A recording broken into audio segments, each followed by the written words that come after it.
You're looking live at the Crookston Sports Center here on KROX, our video stream, as we have Pirate Girls Hockey on the air tonight. It's senior night. The Crookston Pirates, Emily Myers, first year. She has her team at 13-6-1 on the season. And the Roseau Rams are the opponent. Roseau, 12 wins, 8 losses, and 2 ties. Amanda Giles is the head coach. She used to be Amanda Monkman and played for the Roseau Rams. And she's assisted by Brad Bergstrom. Brian Bergstrom. He used to be head coach. He's been with the program for quite a few years. He used to be head coach. Now he's helping out assistant-wise. But they are 12-8-2. It's senior night. The Pirates are honoring 6 seniors that will play. Well, they still have some games to go, hopefully a few more. 2 regular season games, and then the playoffs start next week. The Pirates look, in all probability, look like they're going to be the number 2 seed, which means they won't play on next Thursday in the first round. Pirates first game, if they are the number 2 seed, they would not play till a week from Saturday in the semifinals against the winner of the 6 and 3 seed. So we'll find that out Monday when the coaches have their seed by Zoom. The 6 seniors for the Pirates will be the starting goaltender tonight, J.C. Larson, Aaliyah Bennick, senior center, Samantha Sanders, senior wing, Dylan Wallace, senior defenseman, Riley Solheim, a senior defenseman, and Jocelyn Brecken, a senior wing, are the Pirates seniors. And then there are 2 managers that are seniors, Clara Meyer and Dana Conley are the assistants for, or the student managers for the Pirates. And Tim O's with us, and it's always sort of a bittersweet night for senior night, because the seniors know either it's it's dwindling down here. They still have some games to go, so it's not quite that kind of emotional, but it's still emotional for the Pirate girls. Everybody, I think, of the ones that aren't seniors, pretty emotional for them as well. Yeah, it really is, and I just think back to when these seniors were 8th graders, and normally you get, like on a varsity boys roster, you get them for 3 years, sophomore, junior, senior years, and for these seniors now, they've put in 6 years with the program and really saved the program back then, and came up when they were not ready, but needed to come up. They took some lumps, and because of their love for the game and their love for the community and the program, they stuck it out, and every one of those, I can't think of one that's quit since that 8th grade year. Even the 2 managers, Clara and Dana, they were players back then, and put the program above themselves, and do whatever they've done, whatever has been needed of them. So back then it was numbers to get us to be able to play, and now as the program's gotten a little bit better, and the more kids have come into the high school age, they've been able to take a step back and do some other things. I know Dana suffered some concussions, and there's some worry there, and Claire, I think her first year ever playing hockey was 8th grade, and so she very late to it, but just loves the girls that much in the program, and really is just those 2 are just as important as everybody else are to this team. The 2 teams met, Roseau and Crookston, up in Roseau on January 8th. The Roseau just came out barreling. I mean, they were smoking. They outshot the Pirates 10-1 in the first period. They scored 3 goals. So the Pirates were down 4-0 6.5 minutes into the second period.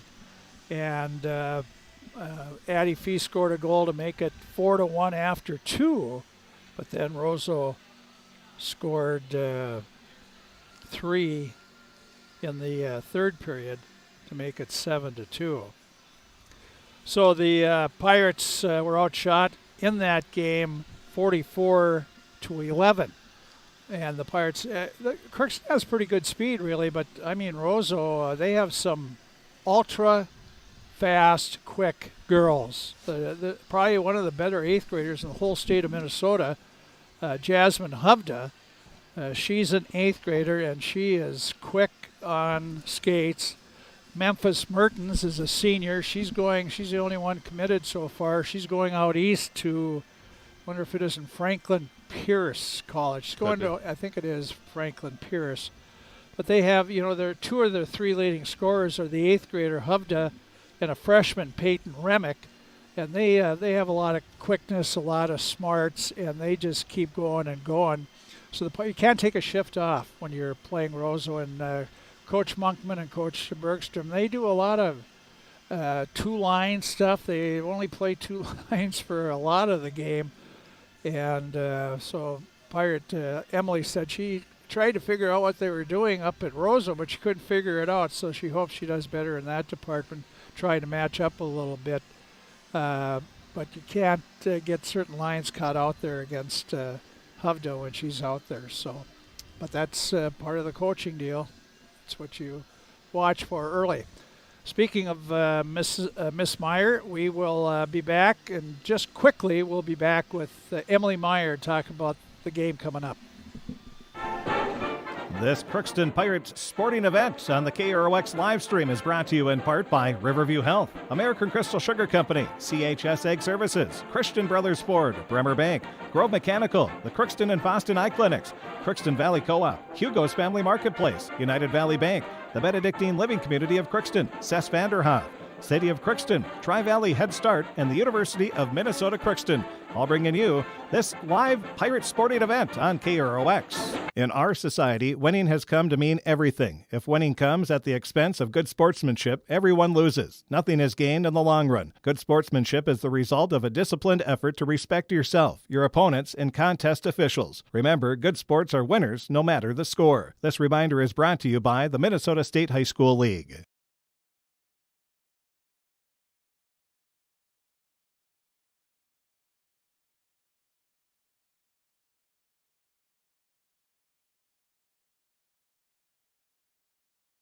They're at a competitive level, certainly. They don't have a JV. Okay, we talked to Emily Meyer here on our pregame show. We can get her queued up there for you. The Hovda girl, boy, she is. Well, we were ready to go there at one time. Sorry, as usual, about that. But let's see if we got Emily popped up here. Emily Meyer, the coach of the Pirate Girls hockey team, and Roseau again, you've seen them before. Is that good or bad to see a team twice during the year? I mean, I think with the Roseau team and seeing how competitive they are, we got to really see that first game, what we needed to work on to get to that competitive level that they're at. And they're at a competitive level, certainly. They don't have a JV, so their numbers are a little low, but what they have certainly is high power. Yeah, I mean, they have a lot. They have 3 top kids on that they kind of rotate through as forwards, and then their defense is something that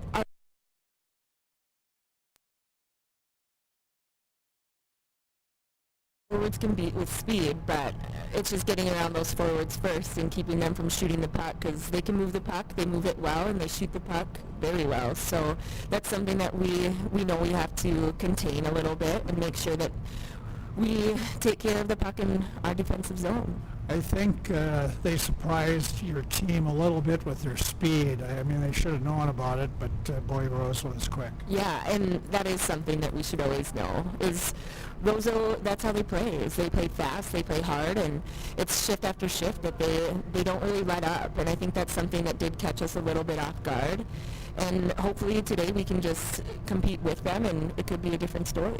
I think you sort of regained a little composure in the second and third period. You were down 3-0 after one.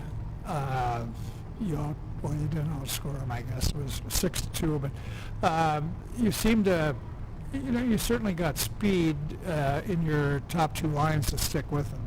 Yeah, I think it just comes down to the confidence that we've had in the games that we've competed in previously within the last couple of days. I mean, we were able to stick with Fergus Falls too. That was a game that the girls wanted, but that was kind of that turning point of we need to keep it in gear and keep our foot on the gas. And I think today it's going to be a little bit different as the girls are going to play with a little bit more emotion since it is senior night, and they really want to be competitive and not let Roseau beat us today. And they know what they got to do, and hopefully we can score early on this goalie and then kind of take it step by step after that. How do you handle, or how do you try to handle their first line with Memphis and the Hovde girl? Boy, she is super quick. Yeah, and that's the thing that we're going to have to try and do today is just match up with them as best we can. I know that their coach kind of throws in Memphis a little bit all over the place, where sometimes she was playing with one line and then she rotated in with another. So I think that's something that we're just going to have to watch for and be able to contain, because that girl can play hockey.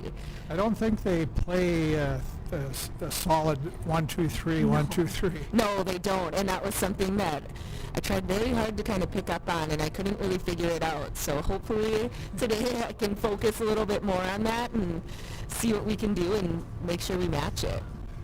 It's senior night, as you said, 6 seniors to not say goodbye to, but thank them for all they've done. You still got hopefully a few games left of the season, but it's I know you're going to start them, and JC's starting in goal, and but it's their night, and I'm sure the underclassmen want nothing more than to take a win away from these seniors. Yeah, and I think that's what it's all going to come down to is the girls have been playing with a lot of heart. I mean, the seniors have all stepped up in roles that they haven't stepped up in before, and I think that's what's going to make this night a little bit different. I think they're going to play with a little bit more of a chip on their shoulder and know that they have something to lose, and they're going to play for each other, play for their seniors, and hopefully come out with a win. Yeah, we talked about JC starting. She, she's had a couple of shutouts here, not many saves, and big wins for you. She will see her share of pucks tonight. Yes, she will, and hopefully she just stands tall. If one goes in, hopefully she can regroup and be ready for the next one, because they are going to come fast and they're going to come hard, and hopefully she just, stands her ground and plays well back there. The start of the game will be big for you. I think the first period will. Yeah, I think that's going to really set the tone and be the deciding factor of how we want it to go. And I think the girls have played enough hockey now and figured out what they need to do, and that chemistry's there. And hopefully, with the line changes that we have made, that it's going to show tonight. Emily Meyer, the coach of the Crookston Pirates. They are looking for their 14th win tonight. They're down to 3 games left of the regular season, including this one tonight. They have Devils Lake, North Dakota here on Saturday afternoon at 1, and then East Grand Forks is here Tuesday at 7, or JV at 5:30, varsity at 7:30. We'll have both of them. We'll have the Devils Lake game on the radio and video streamed Saturday afternoon, 12:30 we'll start, and then next Tuesday, we'll have it video streamed with East Grand Forks on the KROX web, on KROX TV, anyway. The 2 teams will be coming out here shortly, and we'll have the introductions of the game. The Pirates seniors are the ones that are starting for Crookston. The starting lineups are brought to you by Napa Crookston Welding and Machine. When you need a battery, make sure it's a Legend battery, and your battery will start the first time, every time, even this cold weather.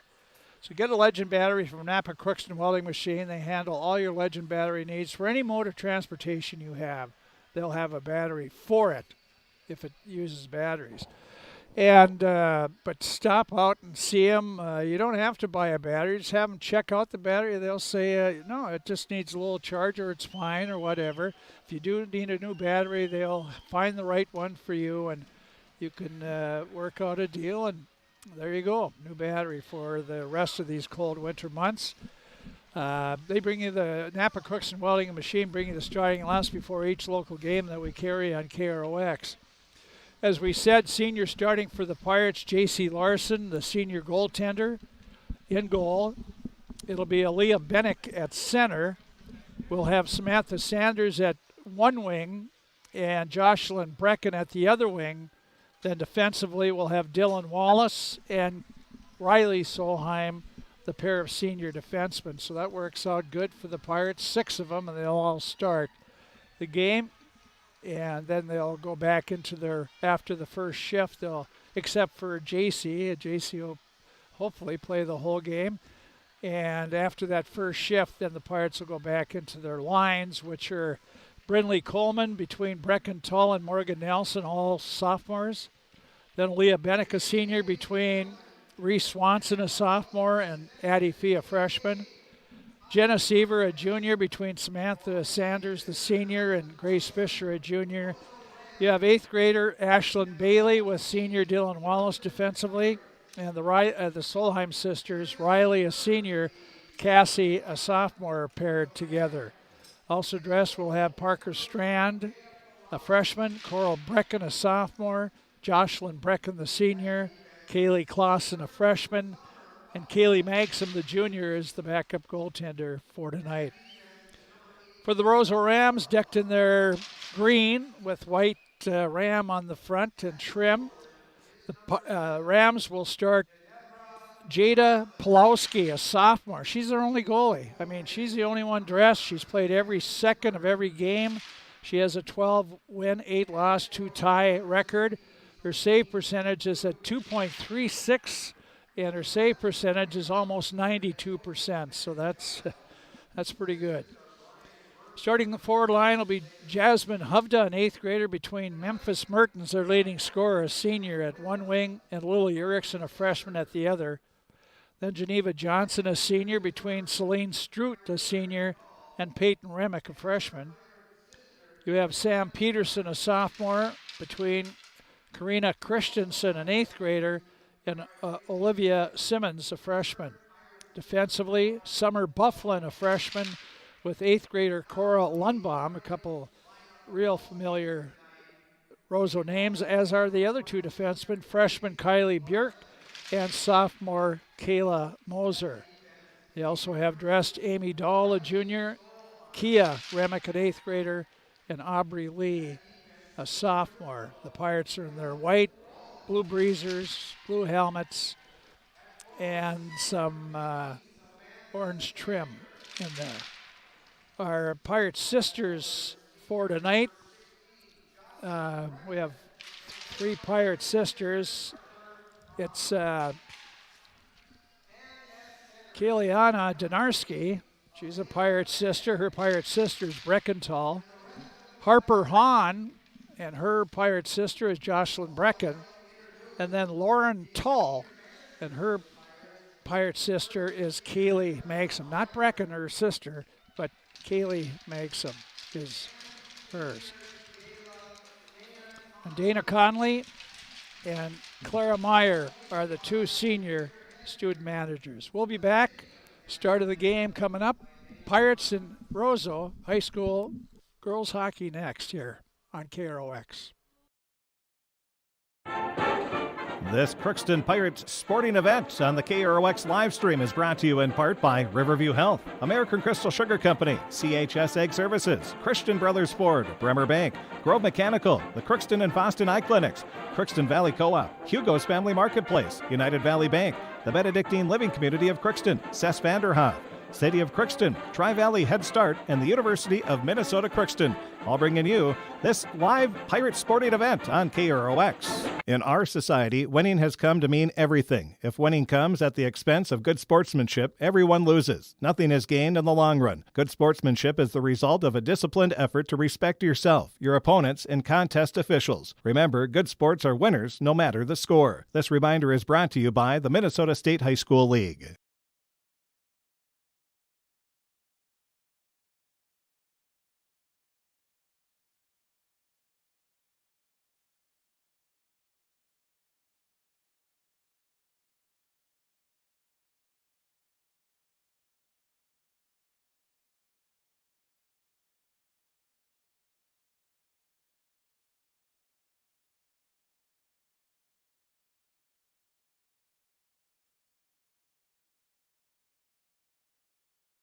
Okay, Dana Conley, the senior student manager, sang the national anthem very nicely.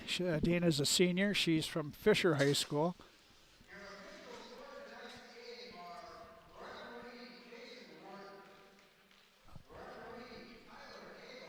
Tyler Hagel is one of our referees. I didn't quite hear the other guy. Jason Wardner. Well, Jason, yes, but the linesman, I guess. I'm not sure who he said. It was a Hansen. I'm not sure. Oh, I thought Corky Reynolds was speaking French down there. I wasn't quite sure. Yeah, Corky's not quite sure sometimes too. Yeah. He's a barrister, so I have to forgive him a little bit. Well, let's see what happens. I can tell you what happened up at Roseau. They came out and like they had them holed up in a cage or something. They came out and just went after Crookston, and the Pirates had no answer for really 17 minutes. I think the linesman is Cody Hansen. Cody Hansen. Yep. So here we go. Cody's ready to drop the puck. Both both teams are getting their helmets on, so it takes a little longer. They'll have some refreshments, but we'll have to wait till the game's over to get some senior goodies up there in the corner. I know last year they were really good, so. Yeah. Well, I'm sure the ladies haven't lost their touch in that department.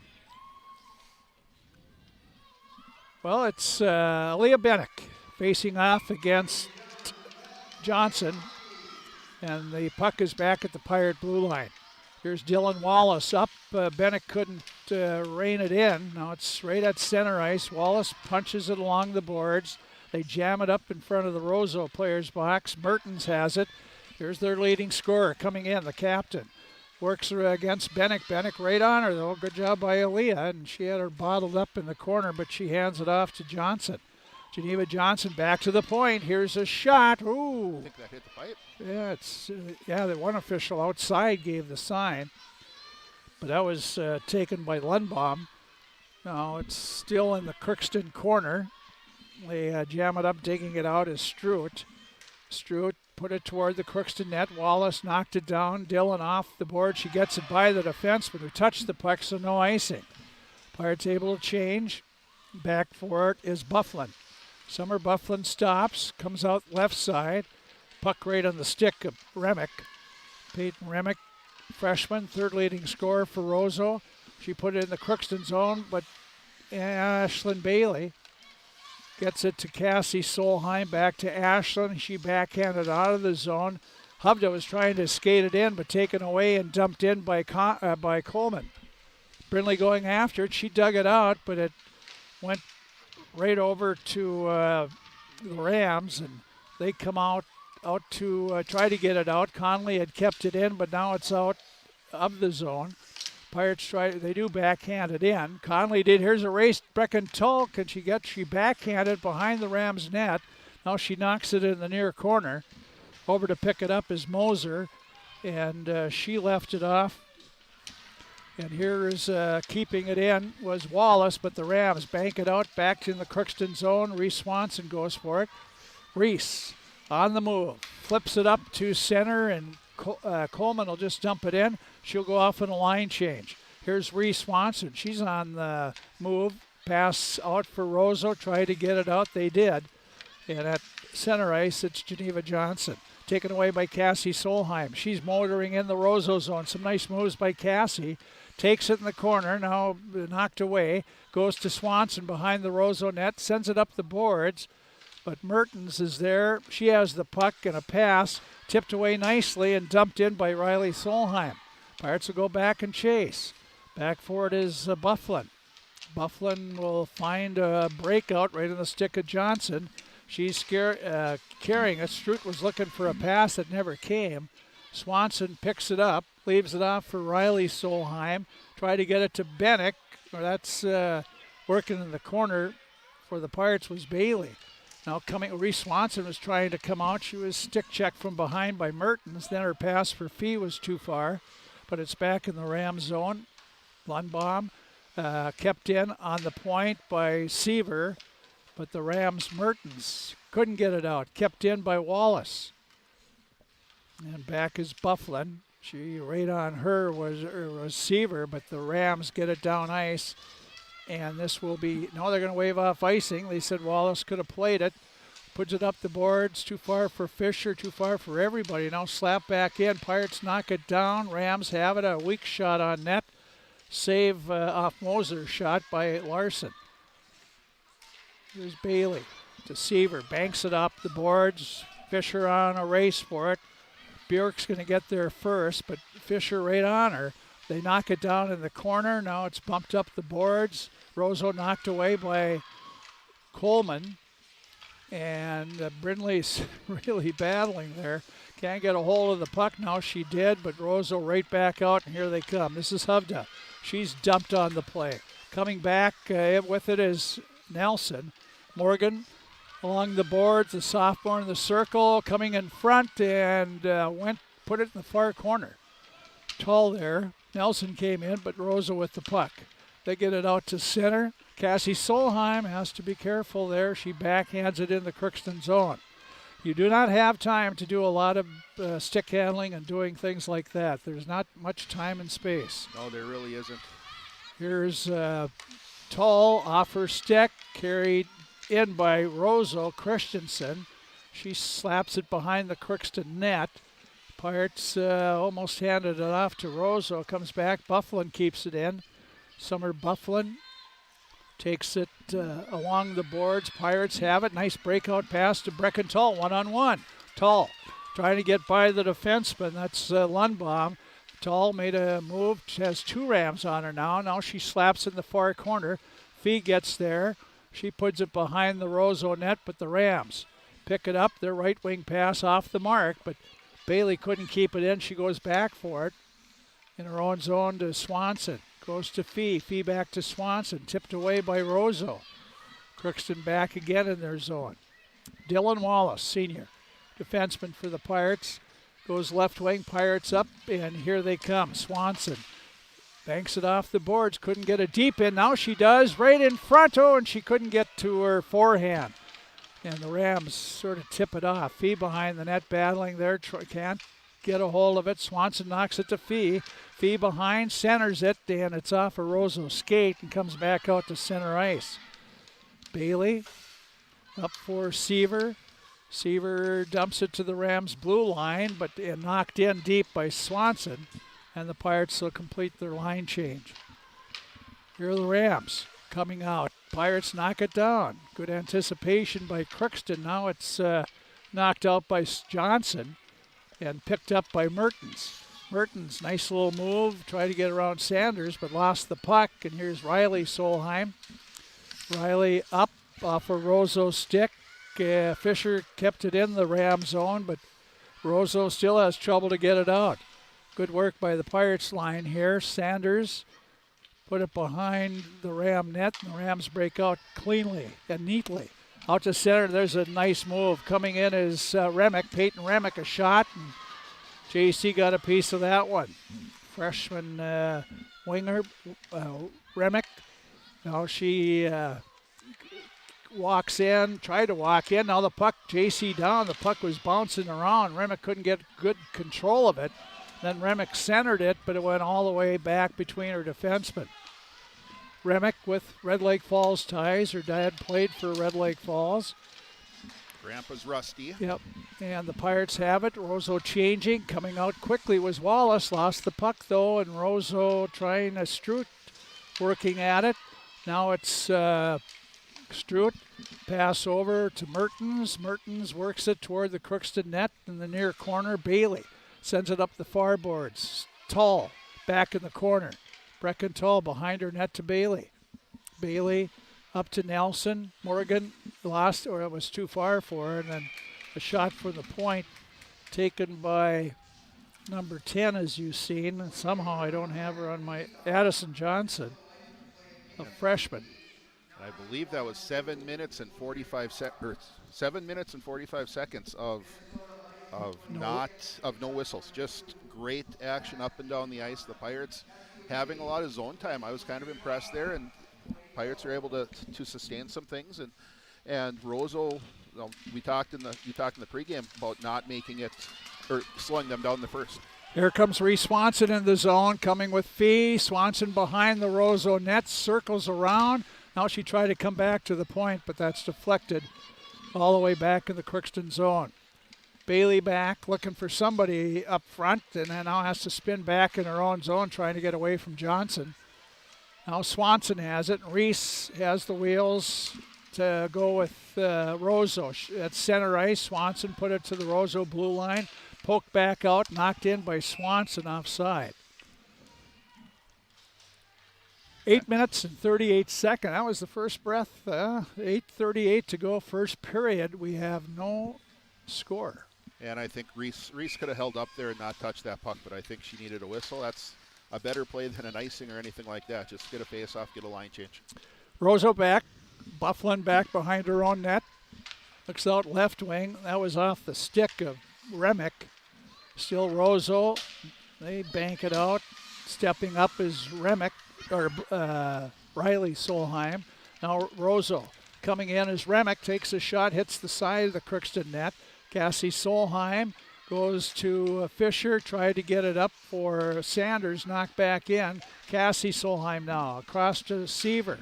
Seaver's pass knocked down by Roseau. The puck is, now Seaver carries it out. Seaver one-on-one against Lundbaum. Seaver takes it, and it ended up offside.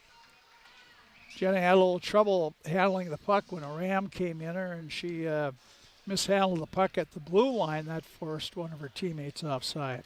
Yeah, and I think she even kind of forced herself offside there a little bit, too. Just kind of a mess there at the blue line. Sometimes it's just better dump the puck in, go get it, and reset that way. Here's Cassie Solheim walking right in. She's deep, and now she's behind the Roseau net. Solheim still in the near corner. Puts it behind the Ram net again. Chasing it down is Björk. Björk taken away by Tall. Tall in front, tipped by Nelson. Coleman. She couldn't tip it on net. Now they battle, dug out. Coleman really working hard against three Rams along the board in the Roseau zone. They're still jamming it up. The ref's telling them to move the puck, and now it's finally coming out. Here's Tall, a quick shot, and Brecken put it way wide. What a good idea. Here's the, they jam. Now they're on the other end, other side, and jamming it up. Now it comes right on the Roseau net, and goaltender Pulowski reached down and grabbed it. That's the, I'm not sure if that was the save, but first save for her in the game. Good work there by the Pirates, just sustaining offensive zone time, cycling the puck around, getting some good opportunities. Roseau wins the draw in their own zone. Bufflin with it. She's being chased by Swanson. Tipped in the corner. Fee is there trying to dig it out. Got it to Swanson, right circle, dumps it back to Fee. Fee battling with Bufflin. Now the puck comes out. Here's a shot right on by Swanson and put it right into Pulowski, who was there to make the save. Yeah, Pulowski did a really nice job there getting out of her net and cutting down that angle and really not giving Reese anything to shoot at. Face off to Pulowski's right again. Roseau wins the draw. Bufflin comes out, has to spin around, come out the right side. And that, I guess, works. It does work a little better. They get it up to Johnson. She had it slapped away. And back goes Bufflin again. She'll try left side this time. It's off the boards, kept in by Wallace. Dumps it in. Bennick chasing it down in the near corner. Aaliyah looks back, try to get it back to the point. It was taken away by Memphis Mertens. Mertens coming in, try to slide a pass across. Bennick picks it off. Here's Aaliyah coming up now to Fee off. Didn't hit her. And they wave off icing, though. And back is Johnson for Roseau. She looks up, try to get it out, and kept in by Bailey for an instant. No right winger. They're changing lines there. And here's Bailey, and Ashland dumps her in nicely. And they go after it. Fisher getting there. Grace for Crookston. They put it behind the Roseau net. Getting away is Johnson, Geneva Johnson. Up to Remick. Remick knocked away from her right on, and goaltender has to make another save, Pulowski. Yeah, and Pulowski there, she covered that up, and the Pirates were trying to tag up as they were offsides and really helped the Pirates out there by covering that puck up and not moving it. Is that not a save, I guess? Here's the... I think it was going wide. puck is in the Crookston zone. Cassie Solheim goes down. She and Peyton Remick had a good collision. Now Solheim, Cassie behind her net, trying to get away from two Rams. The puck out to the side, knocked to the boards by Crookston. Over skating it is Coleman. Roseau tries to center it, comes out to Nelson. Morgan Nelson checked off the play, and now Tull will knock it in and go after it. Can Brecken get there first? She gets there second, but takes the puck away. A nice stick check. Now Tull tied up right behind the Ram net. She gets it loose. Here's the Pirates in front. Coleman and Nelson couldn't get to it. Roseau now coming out, trying to come out as Erickson. Crookston doing a good job of really keeping the Rams in their own zone for a period of time. Now it's out to center. Fee has it. Trying to get back into the player's box, and onside was Brindley Coleman, and she couldn't quite do it. Pirates changing up pretty quickly too, which is a good idea when this action like this. Well, and they've done a pretty good job of keeping their top line out against this top line for the Rams too. Roseau out of their zone, yes, but right to Bailey. Ashland backhands it to the Roseau blue line. The Rams pass to Mertens, and she sends it in the Crookston zone, chases on. Strout going after it. Behind the Crookston net is Wallace. She puts it in the corner and trying to come up the boards. Swanson couldn't do it. Bennick has it. Aaliyah to Fee. She tipped it right back to the Roseau defenseman. Their shot hit Wallace, and now Swanson comes out of the zone. Here's Reese. She'll dump it in. Goes behind the Ram net, out the left side. One bomb there, knocked away by Fee. And it's behind the Ram net again. Bailey pinches in. Ashland has the puck, looking for a partner pass there. But the backhander in front by Fisher went wide. Now in front, Fisher scores! Grace Fisher! And the Pirates get on the board first. Nice pass in front. Grace missed the first time. She didn't miss the second time. And the junior gives Crookston a 1-0 lead. And I kind of think that Grace got knocked down out in front there, and I think that kind of caused the defenders for Roseau to kind of miss her. And then Jenna Seaver, nice job behind the net, coming over from one side to the other, and just slipping a little backhand pass out front. And Grace, there was nobody around her, and she did a great job of just hammering that in the side of the net. Jenna Seaver gets the assist on the fourth goal of the year for Grace Fisher from her line mates, Jenna Seaver and Samantha Sanders, and the Pirates are on top 1-0. Puck's in their zone, back in the point, kept in by Roseau. High shot, JC just knocks it over to the right corner. Cassie Solheim battling there, came away at the puck. Now nobody wants to go for it. Roseau got there first, and they're still battling behind. Now coming out is Riley Solheim. Nice headman pass up to Sanders. Samantha will dump it in. The Pirates will change up. Good shift by that third unit. Here comes Roseau now. Right back out with it. Get it to center. Morgan Nelson spins around through two Rams in the Ram zone. Nelson stops, top of the left circle. A shot gloved by goaltender Pulowski. And Sometimes they're a little late getting those shots up there. well, they didn't put any shots up there. But no, just if anytime you can get a goal from your third unit out there, that's huge, and that's just a huge goal there for the Pirates. In the first period, the last time they played, Roseau scored kind of at will in that first period, and now the Pirates have just done an excellent job of getting the lead here in this game. Crookston has it in the Roseau zone, and back to the point, backhanded in, weak one. Roseau intercepts it. Now it's tipped back in the Crookston zone. Going for it is Remick. She tried to center it, sort of half-band on it. Oh, and Tull had Morgan Nelson up there, couldn't get the puck out of the zone. Here's Wallace, banks it. Now the Pirates do bank it up the ice. Back is Bufflin. Right on her is Nelson. Morgan knocked it away from her. Now Bufflin behind, spins out at center. Picked up by Wallace, but she lost it at the Roseau blue line. And the Rams, Lily Erickson slides it in the Crookston zone. Back is Riley Solheim. She lost it to a Ram. It's trying to pick it up was Mertens. The Pirates clear the zone. This is Stroot. Celine Stroot, a senior for the Rams. Pirates in turn lost it again. Mertens, now you better get it out. And Roseau has it. This is Johnson. Johnson trying to walk right in. She was hooked by Leah Bennick there, but no call. Good thing for the Pirates, but Roseau has it. This is dangerous time here. Behind the net is Johnson. And it's Johnson, Stroot, and Mertens, I think. Right in front, one-timer right on. J.C. Larson right there, the senior, and a big save. Here's Fee out of the zone. Banks a pass up to herself, but expecting that was Roseau. Knocked down, the puck is sent back in the Crookston zone. 25 seconds to go in the first period. 1-0 Crookston has the lead for Draft Sports Bar and Grill. Pass up to Swanson, right down below us.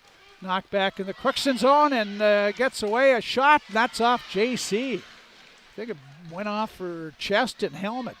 Now the puck, Pirates trying to get it out. Finally they do. Fee with it. 5 seconds to go in the period. Cut to the middle and shoot. She lets it go, and that goes off a stick and wide. What a good first period for the Crookston Pirates. They score the only goal of the period, and your third line does it, like you were saying, Tim. That is extra special. No, exactly. You go into it hoping that well, and that's all season long. You hope that third line can play even hockey, play good defensively, and anything you get offensively, that's just a bonus. And so the Pirates being able to get some scoring from that line in a big game like this against a team that really, quite honestly, is expected to beat you and to be able to skate with them and have lots and lots of pressure. Only 4 shots on net, according to the official stat guys, but I thought the Pirates had many other opportunities and just put some wide and just I don't think you could draw it up any better than that for Coach Meyer and the rest of the Pirate staff. Well, the Pirates respond, no doubt about that. They were they knew what they did wrong up at Roseau. They weren't ready for them, but they matched them speed right off the bat. And like you said, they went 7:45 without a whistle to start the game. That tells you something. Oh, exactly, and you got 2 really good teams, and for the most part, you're looking at shots on goal. There's only 10 shots on goal between 2 very good teams, and I thought most of the play was in the neutral zone. A lot of transition, lots of not rushes, not sustained pressure for the most part, and if it was sustained, it was kept to the outside, so defensemen played well. Overall, just a great period of hockey for the girls to play. We'll take a break. It's 1-0 Crookston. For Draft Sports Bar and Grill, your scoreboard update, 1-0. The Pirates have the lead. Grace Fisher the goal. We'll be back and give you the rest of the stats. You're watching Crookston Pirate Girls Hockey here on KROX, watching it. And it's brought to you by our fine sponsors like these. This is Judy Hulst, Administrator at Villa St. Vincent in the Summit Apartments. Over the years, we have seized the opportunity to make changes and improve the services we offer. Healthcare has taken on a very distinct evolution, focusing on post-acute short stay and return to home. It is our privilege to continue to serve our community with a continuum of care ranging from assisted living, memory care, post-acute short stay, and extended care. We are so grateful for the support of Crookston and the surrounding communities. In this season of reflection, please know how very proud Villa St. Vincent and the Summit Apartments are to serve our community. Shopping for groceries is easier than ever with Hugo's Family Marketplace. To simplify life, Hugo's offers convenient online shopping with delivery or curbside pickup at gohugos.com. Even better, shop on the go with the Hugo's Family Marketplace smartphone app. Download e-coupons, recipes, grocery lists, weekly ads, and place your grocery order right from your phone. Save time and save big with Hugo's Family Marketplace, your hometown grocer since 1939. You're gonna find more low prices, more great stuff when you go to Hugo's. The Crookston Eye Clinic is your hometown eye clinic. Whether you have cataracts, glaucoma, macular degeneration, or perfect vision, it's important to have your eyes evaluated to keep them healthy. To help you with your busy schedule, the Crookston office now has extended hours on Tuesdays and Wednesdays. They also have a second location in Fawston to offer even more appointment options. If you've been wanting to try contact lenses or are looking for your next pair of glasses, the doctors at Crookston Eye Clinic are available to see you. Doctors Forget, Smith, and Jananetta are all accepting new patients. Call 281-2020 for the Crookston and Fawston Eye Clinic, the best care in sight. Let's get real. You're ready for a place that's big enough to grow and small enough to care. So get ready for the University of Minnesota Crookston. With more than 30 majors, minors, and certificates, you'll earn a University of Minnesota degree in a close-knit community where faculty become friends and friends feel like family. And to get a degree that can make a difference, you don't need a big city, just big dreams. The University of Minnesota Crookston. Real, hands-on, ready. This is my farm. Don't come out here and tell me what I need. I need solutions that work and market options that are worth my time. Small town support that sees the bigger picture. A global network that empowers us. A co-op that's there for us every day.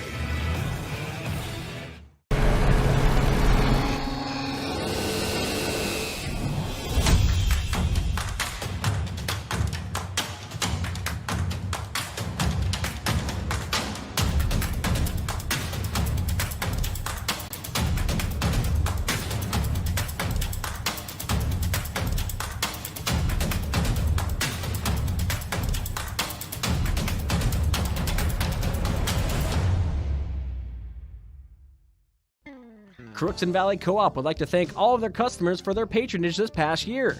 When making plans for the next growing season, look to CVC first for all of your seed needs. CVC carries Dynagrow, Pro Seed, and Peterson Farm Seed, as well as SeedX Beet Seed. For all of your planting needs for the next growing season, including seed needs, call Sean at CVC today to lock in the earliest discounts.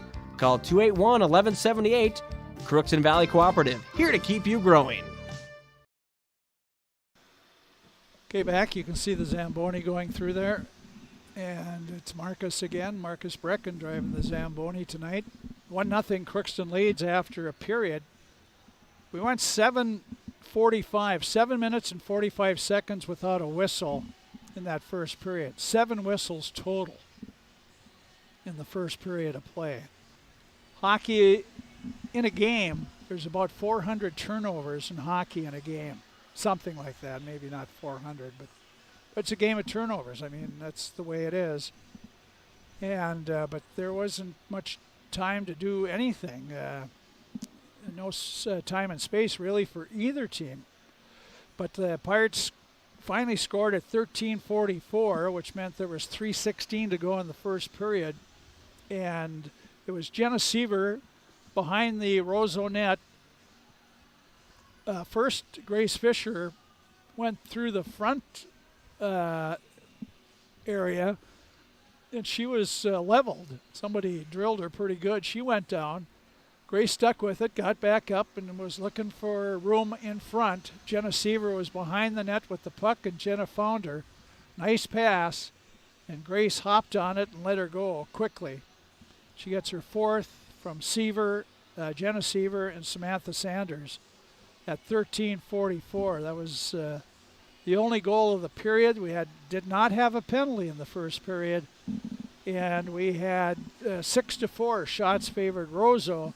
3 saves for Pulowski, 6 saves for J.C. Larson, and that's where we stand.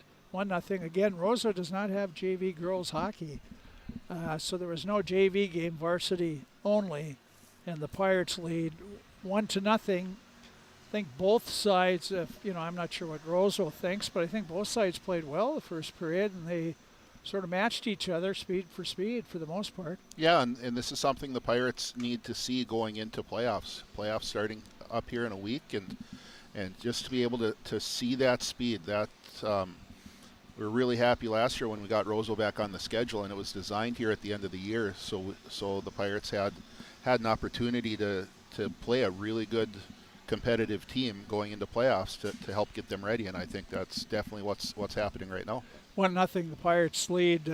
Speaking of Roseau not playing us at all, the way the Pirates have been going, and if hopefully they can finish strong, I could see, whether we want it or not, but I could see Warroad and Roseau both trying to get games with Crookston for next year. Well, and I know the last couple of years we've really been trying to get Moorhead back on the schedule, and Moorhead said no, and I think this year we thought we had Hibbing, and they ended up not playing us and not wanting to play us again, and yeah, it's one of those things where when the Pirates were going through their dark years there, it was just we ended up getting dropped by a lot of teams and playing competition that could get us better, and I think that really has paid off. Knowing where we started with this group of seniors back in their 8th grade year, who we had to play in order to have some competitive games, and to where we are right now, it's just it's paid off how we had to schedule it. But yeah, now I would expect all these teams to try to get back onto our schedule.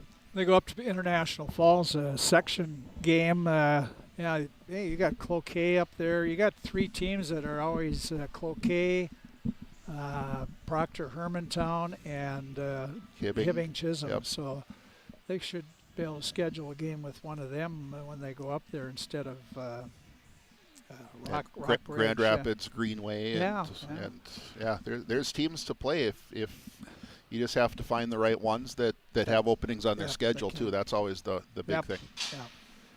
Because there's a lot of East Grand Forks and Thief River Falls play a lot of better teams than Crookston, but that's from their previous history. Now their history is turning the other way, so there's certainly no reason. Now East Grand Forks, I see next week after they play Crookston, Gentry they Academy. have Gentry Academy. Oh, and that's something that they asked us, and they sent me an email thinking I was still the head coach, and something that we were trying to get worked out, just couldn't end up getting it worked out, and East Grand Forks, they're not too excited about playing them now. I talked to their coaches a little bit, and actually, so one of their better players from 2 years ago went up to Warroad. Another one, Johnson went up to Warroad, but then there's a Mac girl who's playing at Gentry. Oh, she is. So yeah, they're not exactly looking forward to that one.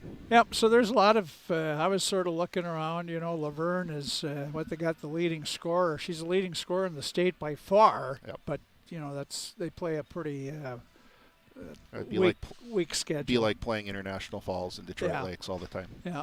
But she's really racked up some points. So she must have some capabilities. But you got Laverne is like 17-1 or something, or 18-1, but you look down for 2 teams down there, and there isn't much other than Laverne down there, record-wise. So, but Mr. Garman and Emily Meyer hopefully are working on that, and you don't want to go crazy bonkers and have every game Warroad or something, but you want some good competition, because 15-0 does nothing other than pad some stats. Yeah, for anybody, and the way the Pirates do it, they're not padding stats. You're not having a girl go out and score 4 or 5 goals, get 10 points, and think that she's something special at the state level. No, I don't think any 15-0 game the Pirates, or 10-0, they have never had a hat trick in all those games. So they do it right that way. They will have one coming up Saturday, Devil's Lake, North Dakota. I think they play West Fargo tonight, but they could be 1-15 when they come in here. They're the 9th ranked team out of 10 girls hockey teams in North Dakota. So that's going to be probably a week one. But then East Grand Forks Tuesday, that'll be a good game to play to go into the section playoffs next week. Yep. And that's what you want to do. You want to play a good team going in, so you can keep some momentum going. Well, it's a good thing I flipped my camera on there that first period. I didn't even think of it. Here comes the Rams and the Pirates out. Why don't we take a 30-second? We have a 30 or something. We'll take a short break and give you some list of our sponsors, and we'll be back with the second period with Crookston leading 1-0. This Crookston Pirates sporting event on the KROX live stream is brought to you in part by Riverview Health, American Crystal Sugar Company, CHS Egg Services, Christian Brothers Ford, Bremer Bank, Grove Mechanical, the Crookston and Boston Eye Clinics, Crookston Valley Co-op, Hugo's Family Marketplace, United Valley Bank, the Benedictine Living Community of Crookston, Cess Vanderhoff, City of Crookston, Tri-Valley Head Start, and the University of Minnesota Crookston, all bringing you this live Pirate sporting event on KROX.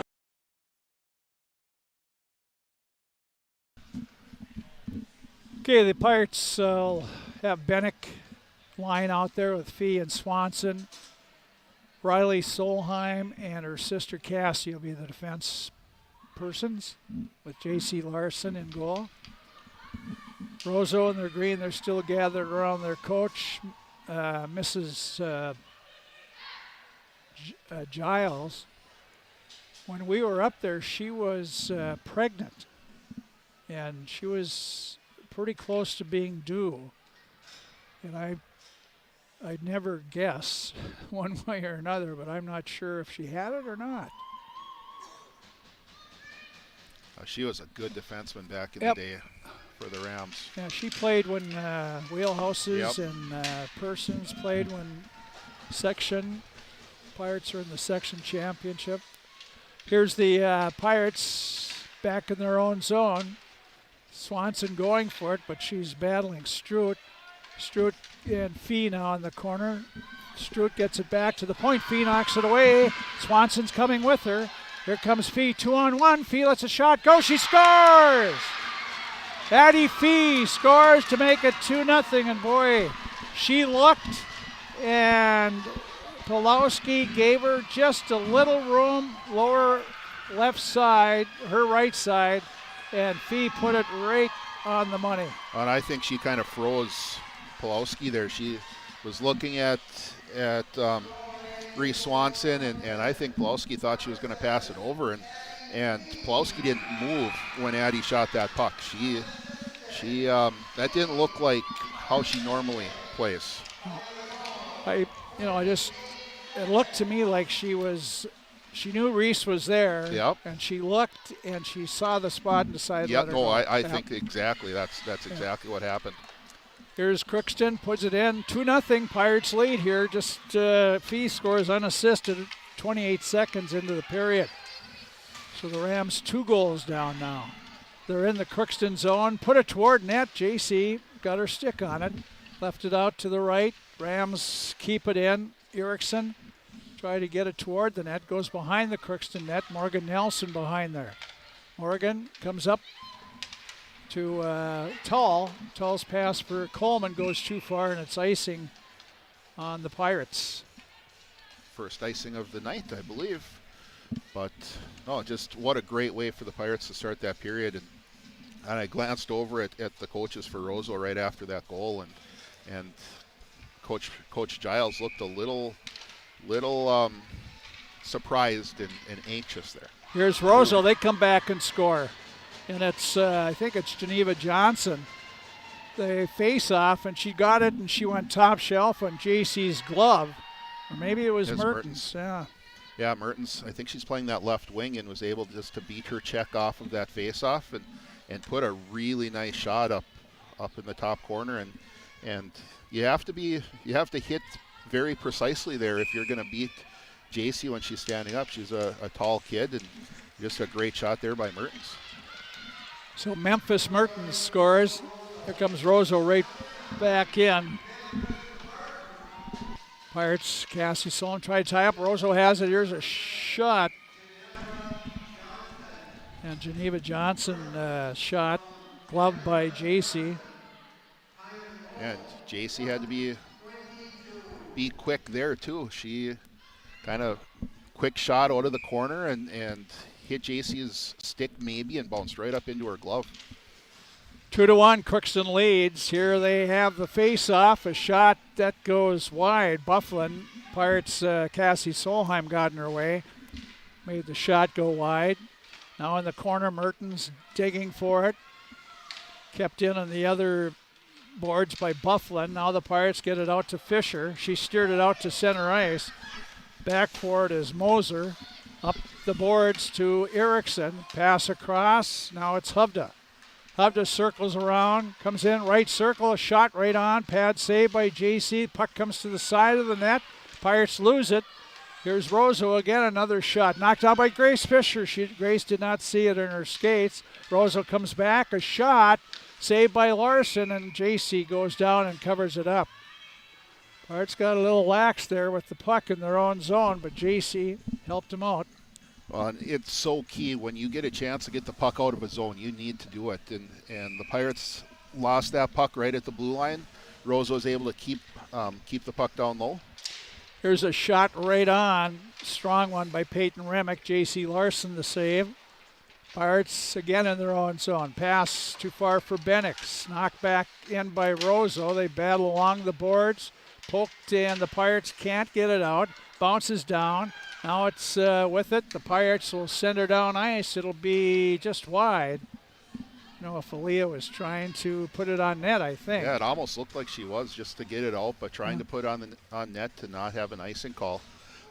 Just once again, Pirates had trouble getting it out of their own zone, and when you do that, you're going one way trying to get out of the zone, and when you give it up there, you get outmanned down in your own zone, and that's when you give up scoring chances.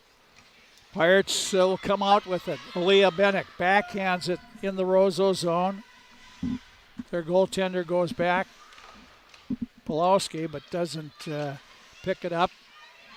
Now Swanson knocks it in. Bailey will dump it behind the Roseau net. They go after it in the corner.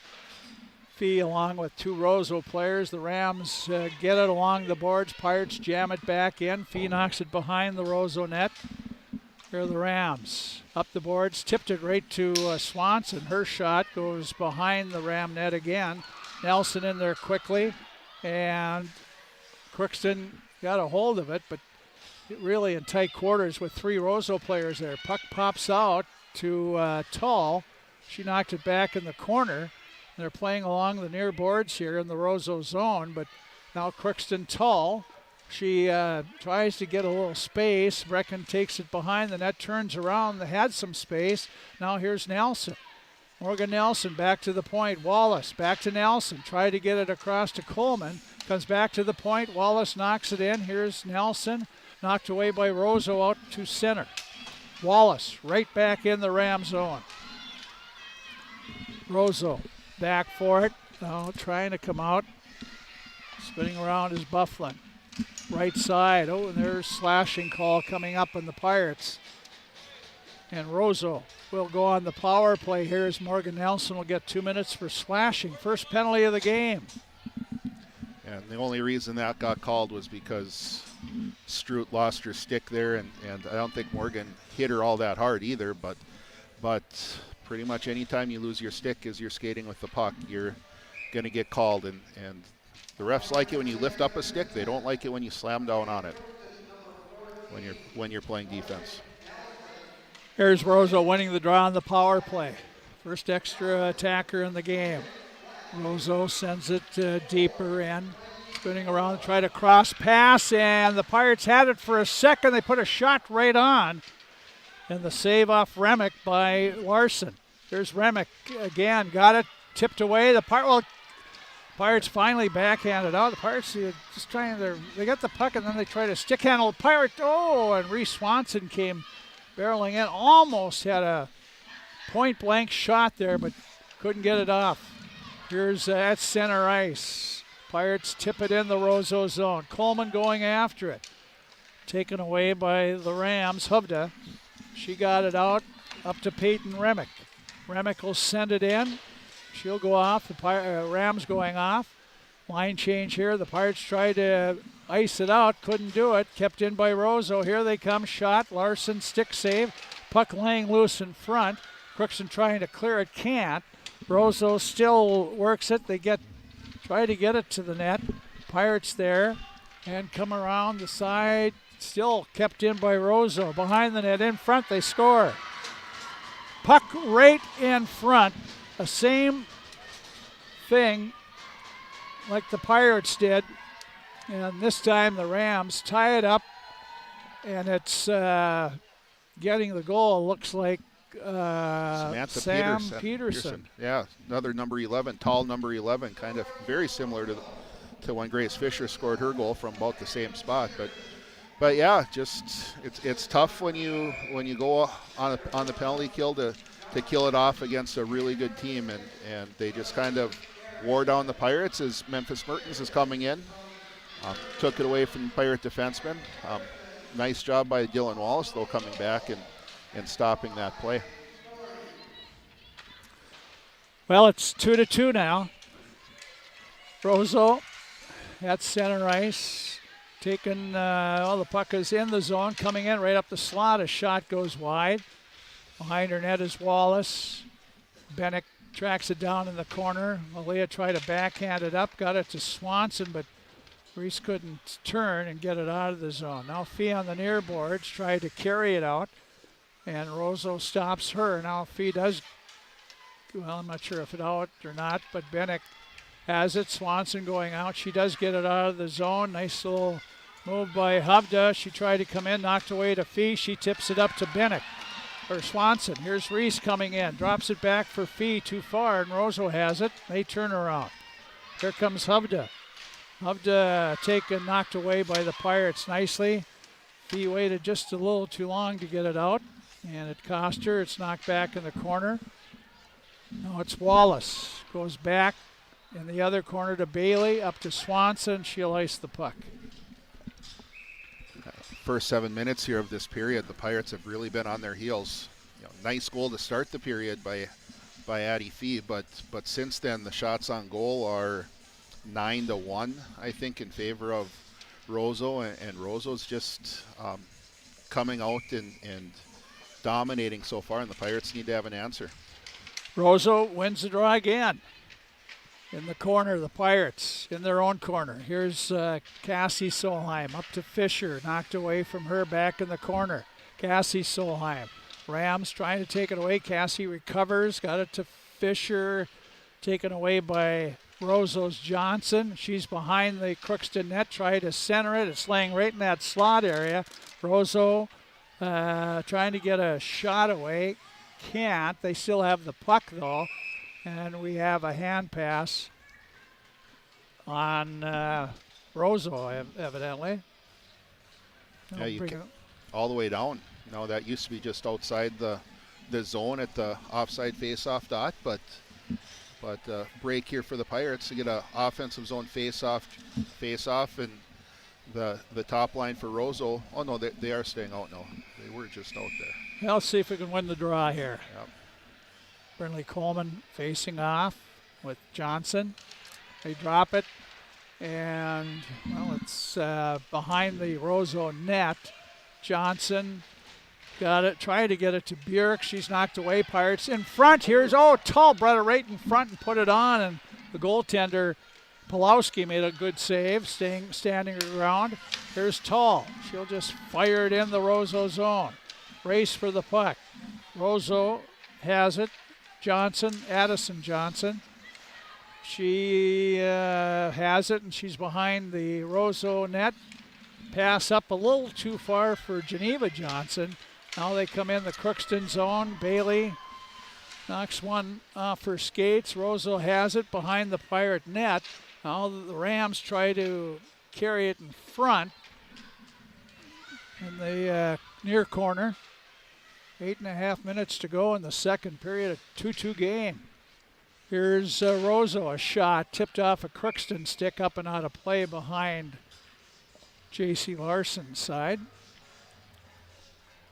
If you're watching the live stream, you saw Ashlyn Bailey really put a hit onto Celine Strout over on the far side, but in good girls hockey games where both teams are skating and moving, things like that usually don't get called. As Ashlyn had pretty good body position and just a really nice defensive play. Here's skating up is Swanson. She has a defenseman beat. She's coming in. Shot right on. Save. Fee couldn't get to the rebound. It wasn't much of a rebound. Good shot by Swanson right on. Pulowski made the save. Dropped the puck, but it was right below her, so she could grab it before Fee got there. Yeah, when Reese Swanson gets moving, she's fun to watch. She's got great speed up that corner, up that far side there, and really good hard low shot. And unfortunately that rebound just didn't come out too far. Pirates send it back to the point to Cassie Solheim. She moves, can't get a shot away, and here comes Roseau. They're going to call a penalty checking. Wow. Checking on Peyton Remick. Yeah, wasn't much there, but it did open up some space there for Remick to get a breakaway pass, and luckily for the Pirates that got called there as I believe she hit Cassie Solheim in order to free up that space. Here's a shot by Morgan Nelson. Pirates got it right out in front of her. Coleman right to Morgan. She was right in at the hash marks in the slot there and fired it on, but Pulowski was right there. Yeah, and she doesn't give up much for rebounds, and right there again, great shot, and pretty low, but nice job by Pulowski not giving up a rebound. Pirates in a power play. Roseau has the puck in their own zone, backhanded but not out. Kept in by Swanson off the stick of the Pirates, and Roseau gets it out. Here's a race. Roseau might win this race. This is Mertens coming in, a shot right on, and J.C. Larson comes up with a nice save. Yeah, unfortunate bounce for the Pirates. Kind of bounced right off of Mertens out into some empty space at neutral ice, and just a great player there. Memphis Mertens tracked that down, got a pretty good shot off on net, but nice job by Reese Swanson coming back and affecting that play a little bit. Spee trying to get out of the zone. It's knocked back in. Pirates send it out to Swanson, up Bennick to Tull. Second power play unit out there for the Pirates. Rosa with it though, sends it off the boards. Cassie Solheim should keep it in. She does. She wraps it to Fee, back to Cassie. Her high shot is wide. Bennick in the far corner. Aaliyah looking and gets it to Fee. Try to pass across, and that was knocked down by the Rams. Kept in though by Ashlyn Bailey. She pinches in there. She's behind the net, centered it. Nobody there. Here's a shot by Bennick up in the air, knocked down by, and they're going to call a hand pass on Ashlyn Bailey. And the face-off will go way down to the other end. Well, there's a fine line of how you can drop that puck, and particularly when you're in front of the other team's goal, but you can't throw it down. I don't. Well, think. no, and actually, I think the puck grabbing was fine and getting it down was fine, but the first person to touch it then I think was Addie, and so that you can't pass it to somebody else with the hand. So I think that's what they end up calling. Crookston comes away with the draw. Long pass up for Morgan Nelson, hits her. Here she comes in and tries to center it back here, back at the point. Reese Swanson shot. Oh! Went off the blocker of the goaltender. Then the Rams able to clear it. 30 seconds to go in the power play for Crookston. Their first of the game. 2-2 score. Second period, 6 minutes to go in it. Here's Seaver. She can't get it out. Now Brindley Coleman does. Up to Nelson. Morgan try to cut to the middle. Poked away by Bjork. Now sent in deep by Bailey. And Roseau they do clear it out. Down ice. Well, the box comes, here's a shot up high and wide by Remick. And Roseau changing up now. Both teams at full strength. Crookston, pass to Nelson. Morgan will send it off, and that'll be icing on the Pirates now as she wanted a line change here. 2-2 hockey game, 5.5 minutes exactly to go in our second period. Pirates have been outshot in the game now 16-7. It was 6-4. So it's 10-3. They've been outshot in this second period. Here's back. Cassie Solheim couldn't pick it up. Puck comes out. Fee had it. Got it out. Couldn't get it back. And Roseau now. Again, it came out of the zone. Roseau is offside. Was delayed into an offside. Pirates have done a really good job here the last 5 minutes or so, just kind of stopping the momentum for Roseau. The first 7 minutes, I think Roseau had 9 shots on net, but here the last 5, only 1. He had it knocked away from her. Now the puck right in front, a shot on a rebound, and Bremick slapped at it twice, and Larson made the save. Now the puck in the corner. Crookston trying to come out was tall, knocked away from her. Back behind her net is Riley Solheim. Now her pass to Tall. Brecken couldn't get a handle on it. Here's Roseau. Looking Remick back to the point. Shot and sticked aside by Larson. Now Tall. She'll get it up to Fee. Fee at center. She breaks by one. She comes in. Fee still battling, and she couldn't get a shot away. Good defensive play there by Eva Johnson. Here's Fee and a backhander. And Pulowski made a save, and she gave just a little rebound, but I guess. I'm not sure if it was a rebound or not, but she just looked uncomfortable back there. It just didn't look right. And I've watched Jada Pulowski play since she was in 12U. She played against all the sophomores for Crookston, and she is a very good goaltender, but she just doesn't look relaxed tonight. Here's Crookston.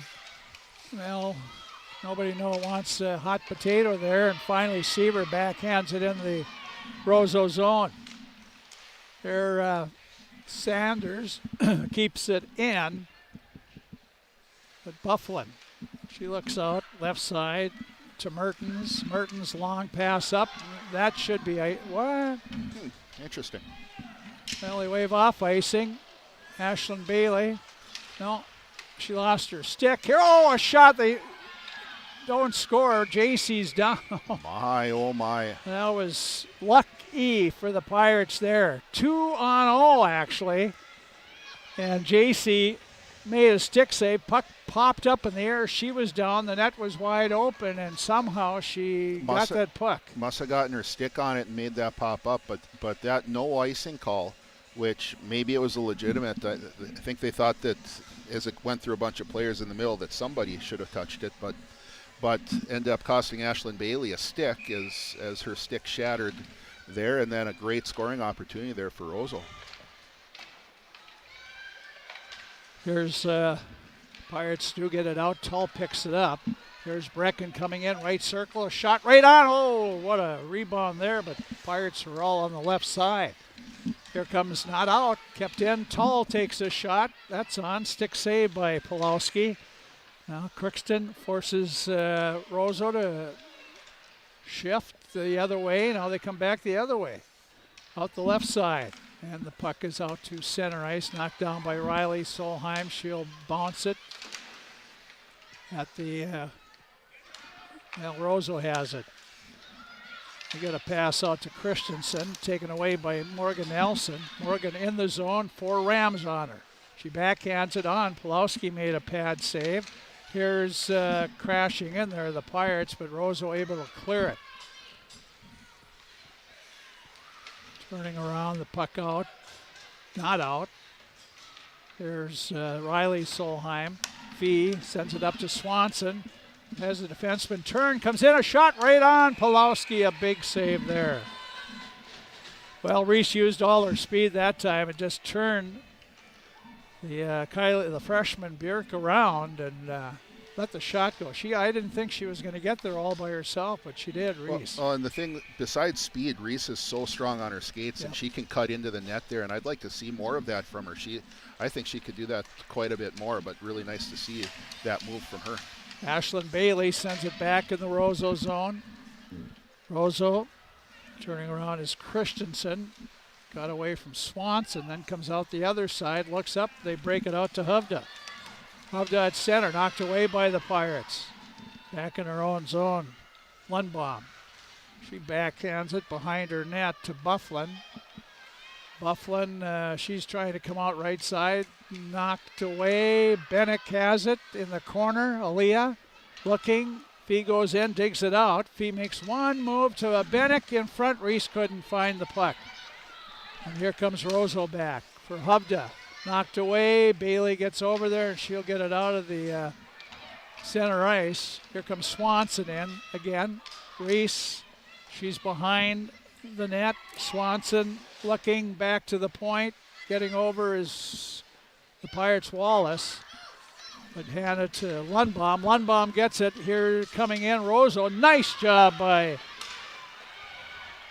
Bailey. And here comes Ashlyn in the Roseau zone. Still with it. She's taken down. We got a penalty coming up in the Rams for tripping, I believe.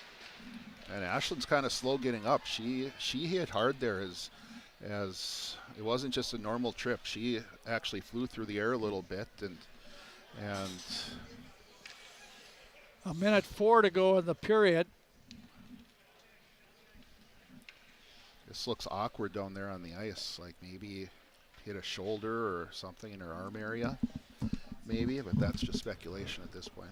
Merton's a penalty. I think they said 2 minutes tripping, but the officials are talking, so I'm not sure if it could turn into more or not. Ashlyn Bailey on her knees now.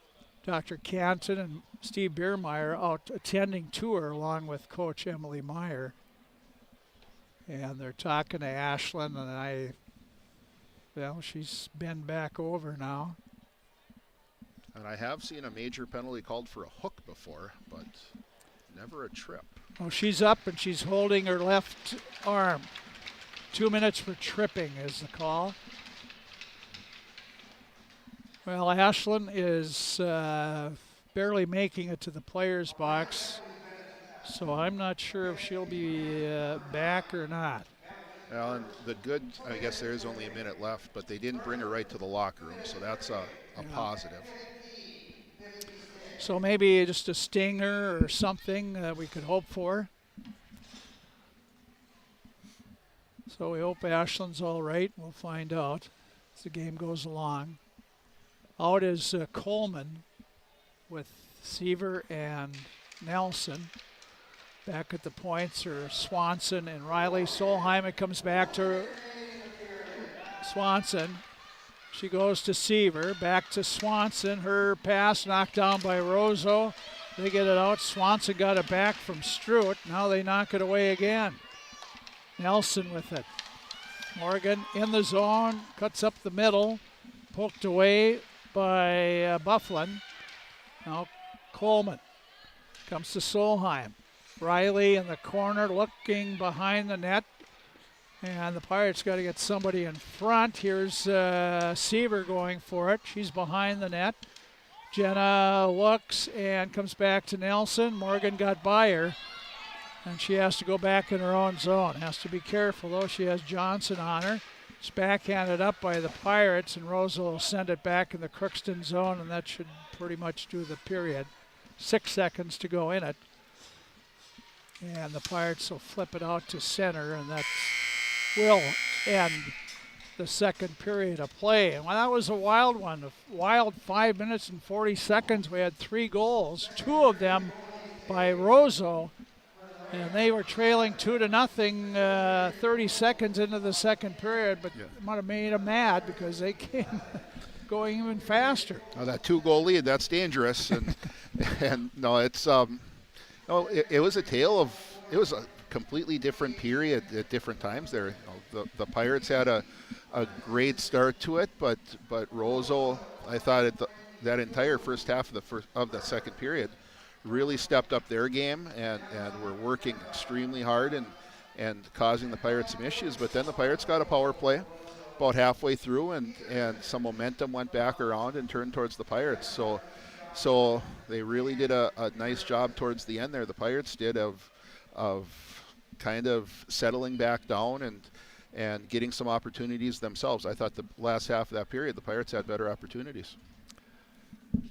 And it's a 2-2 game. We go to the third period, and this is certainly where the Pirates, I wouldn't say they have, did the Mites get off their practice? Yeah, the Mites got off their practice. There's Grant. He was pretty pumped or anxious to get back over, and he just ran up and grabbed pucks from Mom, and Kelby's over there, and just the Mites were practicing, and the Mites were afraid they wouldn't be able to participate and chuck a puck, but they're there, and See if one of them wins or not. Might be the quickest they've ever gotten out of the locker room, those boys. We'll be back and take a look at what we have on scoring and see if we've got any scores from around. It's 2-2 Crookston and Roseau in girls hockey here at the Crookston Sports Center. It's always growing season here at United Valley Bank. We're focused on growth for our customers and communities, success for farms and businesses, and improvement for ourselves. Partner with us, and you'll see firsthand just how much the right hometown banking team can change your perspective. Together, there's no limit to the heights we can reach. United Valley Bank, our roots make us stronger. Member FDIC, an equal housing lender. Harvest is more than the act of reaping what you've sown. It's the culmination of months of hard effort, along with a few weeks of working 24/7 to bring the crop in. At Sesvanderhof, we're continuously working to develop sugar beet varieties that thrive despite the pressures from disease and the challenges of nature, so that you can end each harvest on a high note. Because sharing the pride of success starts with sharing the passion to achieve it. Sesvanderhof, a passion that grows.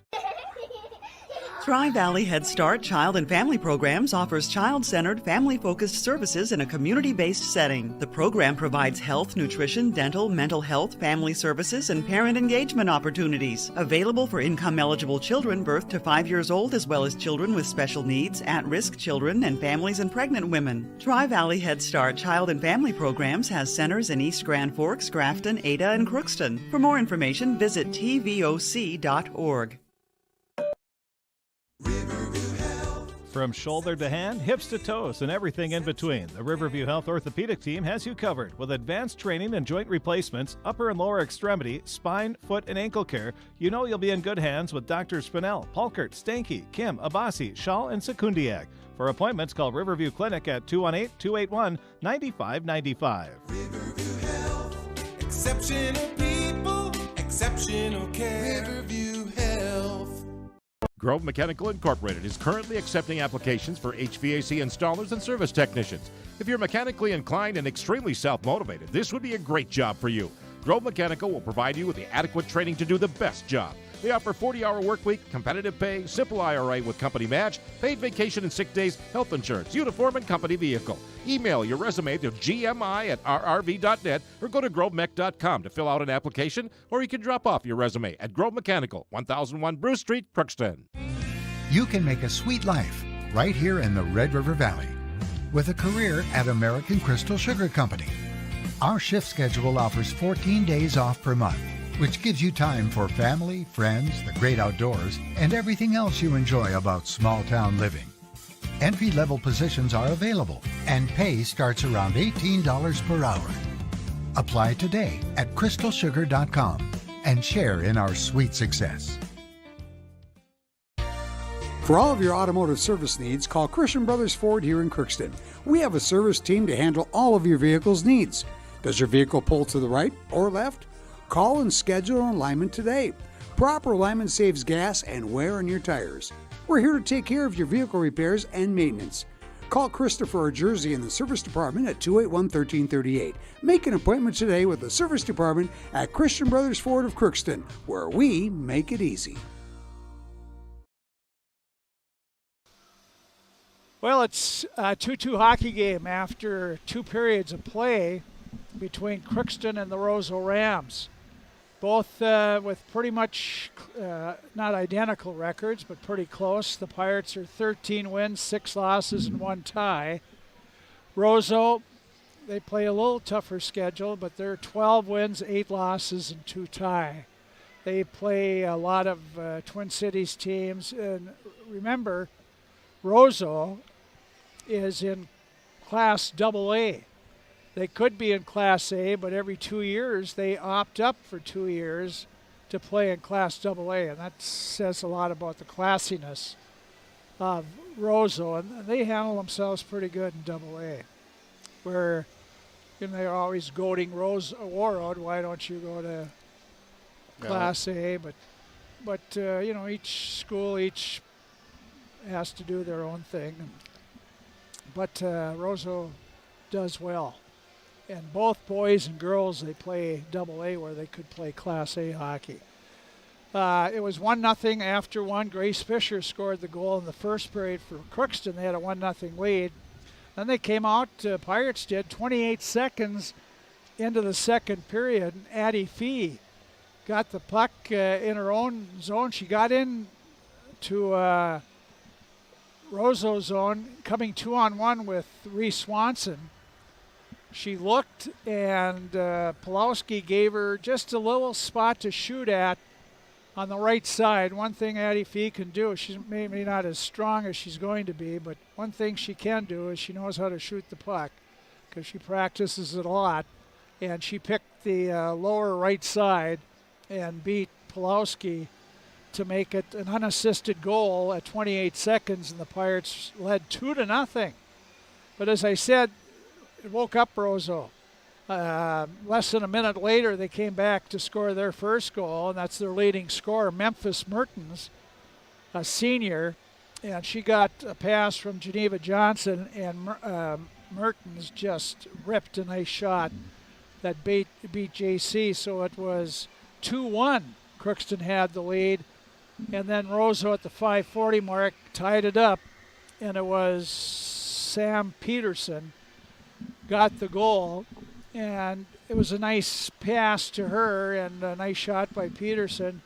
She scored from Geneva Johnson, and also it was Lily Erickson.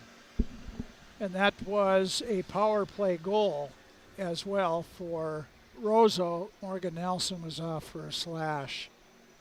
So a power play goal, and the Rams tie at 2-2. And then we didn't have any, the first 5:40 of the game, we had 3 goals scored. And then the next 11 minutes and 20 seconds, we had none. Not that neither teams tried. Pirates had some opportunities, might not even hit net again that second period. Then Roseau really had the golden chance. They were 2-0 in front of J.C. Larson, and a shot was on, popped way up in the air. J.C. was down. The puck came bouncing around her, and somehow it must have either been pushed into her or it bounced into her because she was laying on top of the puck, and Roseau couldn't. They had a wide open net to put it into. Yeah, that's like the only thing in front of the net was J.C.'s stick, I think, and popped it up. And I don't know if that just landed in between her legs as she was laying on her belly, but somehow found a way to get the whistle there, and that was the save of the game right there. And that's nice to see a senior stepping up on senior night and in a really big spot and making the most of her opportunity. It was 2-2 then, and tied, and that's the way the period ended. The didn't have a penalty in the first period. Crookston had the first penalty of the second period, and it cost them a power play goal for Roseau. And then Roseau had the next 2 penalties, and the Pirates could not score, but Crookston does have 56 seconds left on a power play to start the third period, where Mertens still has to serve that much for her tripping penalty. Shot department in the second period, Roseau outshot Crookston 13-8, which meant 7 saves for Jada Pulowski. The Roseau goaltender has 10 saves through 2, while J.C. Larson had 11 in the second. She has a 2-period total of 17. When the Pirates played up at Roseau on January 8th, Crookston had 10 shots on goal for the game. So they have 12 here, and hopefully they're going to get a few more shots. But it's been an entertaining hockey game. It has been, and really I think Roseau was beating Crookston in shots 9-1 at one point there in that second period, and the Pirates came back, played much better the last half of the period, and it was just really a period of momentum, big momentum shifts, and just you hope the Pirates can come out and match the intensity, because Roseau's going to come out with it and match the intensity here to start the third, and we'll see if Ashlyn Bailey is going to be able to go. She did skate over late after everybody else had left without her top equipment on, and looked like she was still in pain, so it'll be interesting to see if she can go. If she can't, it's going to cause some issues for the Pirates because she's played pretty well today. next person up. Exactly. That'd be probably Kaylee Clausen could see action there, or they could drop one of the forwards back. I think they'll drop Reese Kaylee back. up And Kaylee up, Parker Strand, a couple kids who've proven that they can do it when forced into action. We'll see what happens in that department when we come back again for Draft Sports Bar and Grill. It's right next to us here at the Crookston Sports Center. But as I said before, you don't have to say there's a game on, let's go out and eat. Any time is a good time to eat at Drafts because they have some great food, your favorite beverages, big screen TVs. They cater parties. They have their menu to go, so just call them. Look over there on their website. Look over the menu, and they have good food, good spirits, and a delicious selection of meals for you. Happy hours and all the other stuff that goes at Draft Sports Bar and Grill. And what's your favorite, Bo? Street tacos. Street tacos for Bo. Mr. Moll? Oh, everything. Everything. There is nothing that I don't like out there. But I agree. I'm a club guy, club sandwich. I had one of those this summer, and they were really good. I'm kind of a hickory chicken guy. Oh. I want to eat healthy, so I kind of mix in a chicken every once in a while. So you can eat healthy at Drafts, too. Take it from Tim Moll. Just look at me. It's proof. Well, don't look at him. But, you're slim and trim now. We'll take a break, be back, and boy, strap on. It's going to be an exciting third period. 2-2, Crookston and Roseau after 2. Back after this. This Crookston Pirates sporting event on the KROX live stream is brought to you in part by Riverview Health, American Crystal Sugar Company, CHS Egg Services, Christian Brothers Ford, Bremer Bank, Grove Mechanical, the Crookston and Boston Eye Clinics, Crookston Valley Co-op, Hugo's Family Marketplace, United Valley Bank, the Benedictine Living Community of Crookston, Cess Vanderhoff, City of Crookston, Tri-Valley Head Start, and the University of Minnesota Crookston, all bringing you this live Pirate sporting event on KROX. In our society, winning has come to mean everything. If winning comes at the expense of good sportsmanship, everyone loses. Nothing is gained in the long run. Good sportsmanship is the result of a disciplined effort to respect yourself, your opponents, and contest officials. Remember, good sports are winners no matter the score. This reminder is brought to you by the Minnesota State High School League.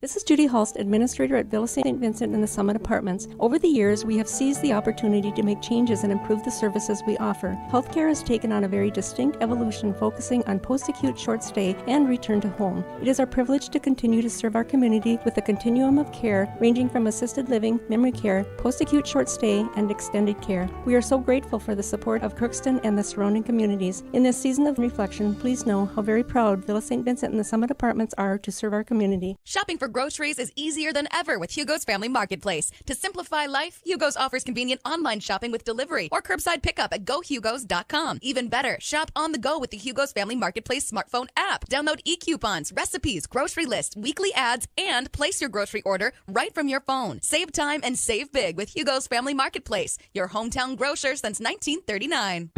You're gonna find more low prices, more great stuff when you go to Hugo's. The Crookston Eye Clinic is your hometown eye clinic. Whether you have cataracts, glaucoma, macular degeneration, or perfect vision, it's important to have your eyes evaluated to keep them healthy. To help you with your busy schedule, the Crookston office now has extended hours on Tuesdays and Wednesdays. They also have a second location in Foston to offer even more appointment options. If you've been wanting to try contact lenses or are looking for your next pair of glasses, the doctors at Crookston Eye Clinic are available to see you. Doctors Forget, Smith, and Genanetta are all accepting new patients. Call 281-2020 for the Crookston and Foston Eye Clinic, the best care in sight. Let's get real. You're ready for a place that's big enough to grow and small enough to care. So get ready for the University of Minnesota Crookston. With more than 30 majors, minors, and certificates, you'll earn a University of Minnesota degree in a close-knit community where faculty become friends and friends feel like family. And to get a degree that can make a difference, you don't need a big city, just big dreams. The University of Minnesota Crookston. Real, hands-on, ready. This is my farm. Don't come out here and tell me what I need. I need solutions that work and market options that are worth my time. Small town support that sees the bigger picture. A global network that empowers us. A co-op that's there for us every day.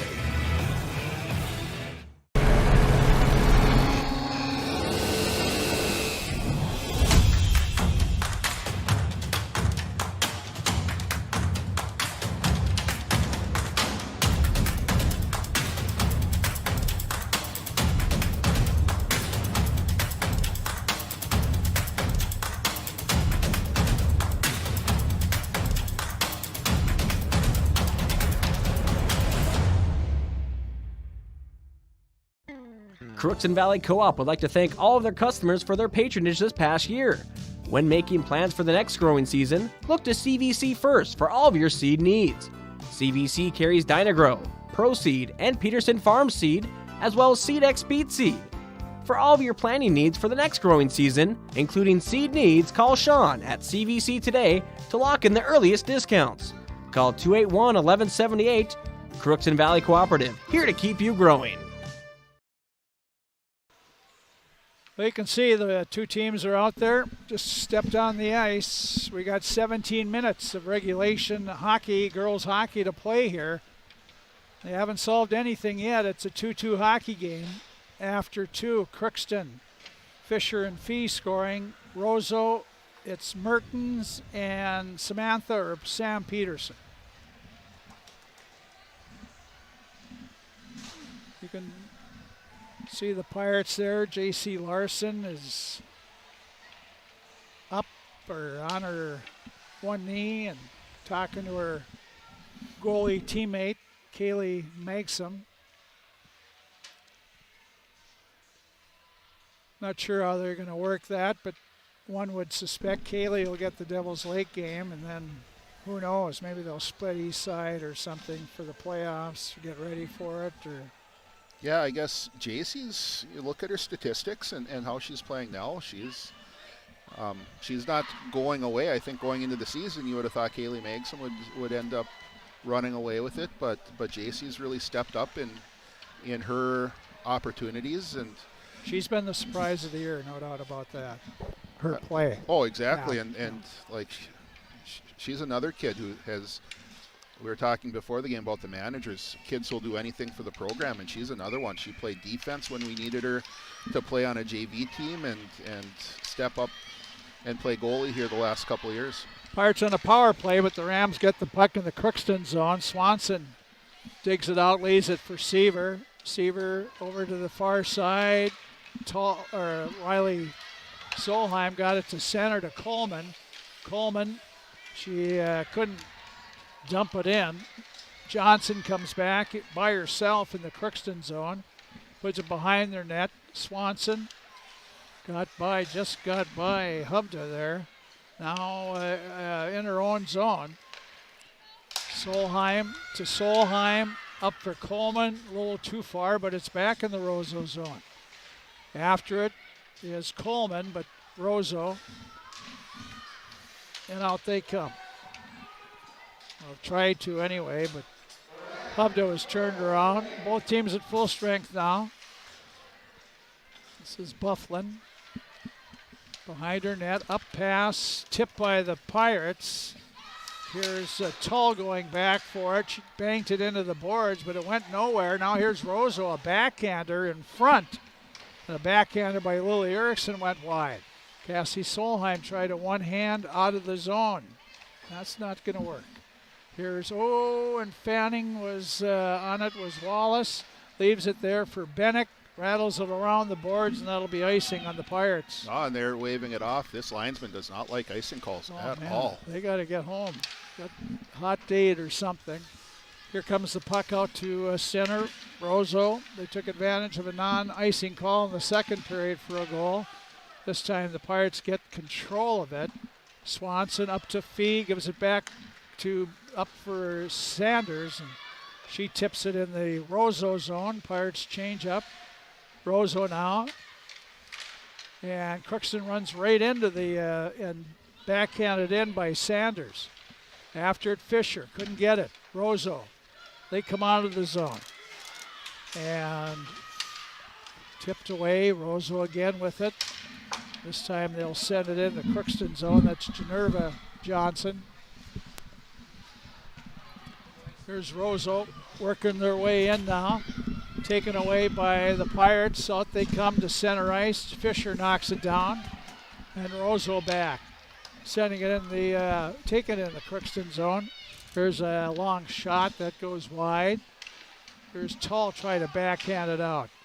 Kept in by Roseau. Again, Nelson knocks it, but not out. Roseau keeps it in. In the corner is Dahl. And Pirates walk out dangerously, and Roseau couldn't keep it in, though. So now the Crookston takes it away. This is Coleman, tried to deke around, had it knocked away. Brindley picks it up again behind her own net, and she stops. And now she's in area where she does get it in the corner. Nelson takes it back behind her net, up the far side. Tull is there. Try to backhand it out, comes back. Now she'll get it out to center. Morgan Nelson popped it, but right to Bierk. The defenseman comes in, tried a shot. She was stick checked. There's Roseau, a shot towards JC, and picked up by Wallace, and she sends it down. It hits the Roseau stick, so no icing. Now Pulowski comes out, tried to send it up to Hovda, but Hovda carries it back behind her net. Pirates are standing still, and Hovda's going to go by everybody here. Here she's in the zone, stops, turns, looks, puts it through the crease, nobody there. Getting over there is Remick. Drops it for the point. Here's a shot right on and saved by JC. And out, getting the puck out was the Pirates' Strand. Getting a shift here with the Bennick line. And she's going to take Reese Swanson's spot as Reese has now taken Ashlyn Bailey's spot back at defense. Puck at center, flipped in the zone by Lily Erickson. She and Solheim battle for it. Now Seaver trying to get it out, just kept in on the blue line by Bufflin. Now Seaver, Riley Solheim, Seaver comes with it. Pass up to Fee, she tips it in the Roseau zone. Left behind the net by Pulowski. Fee gets to the puck, tried to center it, but couldn't turn around. Get her full body into it. Nice play by Swanson to knock it down at the Roseau blue line. Now she gets some room. Reese coming in the zone. Reese goes, has to swing around the near boards and sends it behind the Roseau net. Fisher there. Grace battle, puts it out in front. Sanders slapped at it but couldn't get a hold of it. And Swanson back. Boy, barreling after her was Celine Struett, but Pirates come back. Sanders puts it on net. Stick save by goaltender Pulowski, and then another one. And they call that one a save. Here the puck to center. Roseau in the zone. Pass way too far for Hovda. She's not that fast. Now it's Cassie Solheim, a little nonchalant behind her net, had it poked away, and now she ties up.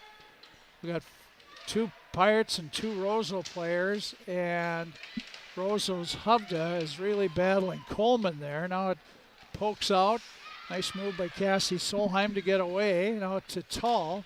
Tull will slap it off the boards, but again, Brecken way too strong. And that'll be icing on Crookston. Yeah, Brecken, I always made the joke back when I was coaching that Mr. Folkers must have taught her geometry, because it comes off the boards the same angle you put it into it, and just a little bit too far out in front of Brindley Coleman there. Off the draw, Coleman got in the corner to Cassie Solheim. Pirates, two of them couldn't get it up. Cassie one-hands it, not out, kept it in the point, right in front. That slot area, Roseau couldn't get a shot off though. Here's Morgan Nelson, tried to drag it out. The puck is up to center to Tull. Tull lost it, but Nelson trailing. Morgan coming in, she's in the corner, near corner, tied up behind, and here's Roseau flipping it out to Remick. Knocked down by Strand for the Pirates, but goes back to Remick. Remick coming in. She's drops it back, and Roseau has trouble finding the puck. Erickson did. Here's a shot, goes wide, comes out to Strand off the left side. Strand for Bennick, back to Strand. Strand out to center. She's in the Roseau zone, trying to come out. The Rams do, and tip it back to the Crookston blue line. That's Swanson. Goes to Wallace. Wallace just backhands her out. Swanson out there. Now Strand knocked it down, pulled out by Roseau. And they lose it, and here's Strand. Strand coming in on it would have been a breakaway, but I think she got the jitters. And here comes Roseau back. This is Moser going for the net. Here's a rebound right on. JC the save. That was a good one. And the Pirates will put ice the puck down ice. Wow. I think that was Memphis Mertens did a really nice job of using her speed and using her body to protect it. Got a great opportunity out in front of JC. JC stood tall there. That's what you need her to do here. Just stand tall in the net, let pucks hit her, and you're going to make most of those saves. And here's a shot. JC a save. She's down. The puck is loose. And they just slap it wide. Here, back to the point. Roseau again to the left of the net. Here's a shot, and JC. It was off a stick and up and out of play. Face-off will be to JC's left. Here comes Coleman's line out with Tall and Nelson. A little shorter shift there for that third group, but really they just need to give the other two a break here coming down the stretch. Here's Coleman for Crookston, and nothing there. Right side, comes back left, knocked off the play. Roseau has it, back to the point, a shot right on. JC was screened as Remick was jumping in front of her. And Addison Johnson's shot was right on, but JC able to pick it up somehow. Yeah, just a nice job. She stayed big in her net, stayed square to the puck, and when you do that, like I was just mentioning, most of those pucks are going to hit you. And she did a great job right there. Here's Crookston, Morgan Nelson trying to get it in the Ram zone, but it was delayed offside. Pirates have tagged up, but Roseau has the puck. That's center, and they dump it in. That's Lundbaum. Crookston back for it. They leave it, and Tull in the far corner in her own zone. Brecken up to Coleman, lost it. Puck still laying there. Now Roseau with it. Here's a shot right on. Larson the save, and Pirates clear it off to the side. Out comes Coleman. Brindley to Nelson. Right circle. Tried to cut to the middle, but can't get there. And Roseau's defenseman, Bufflin, calmly took her off. Here's Swanson behind the Roseau net. Reese spinning around again as she does. She's way up at the top, still with the puck. Along the boards, takes it in the corner. Swanson has two Rams on her, and they take her off the play. And Crookston will keep it in. Dylan Wallace, no, not long though. And this should be icing on Roseau. 7:27 to go. 7.5 minutes to go in the third period. It's a 2-2 hockey game. Crookston and Roseau all tied up.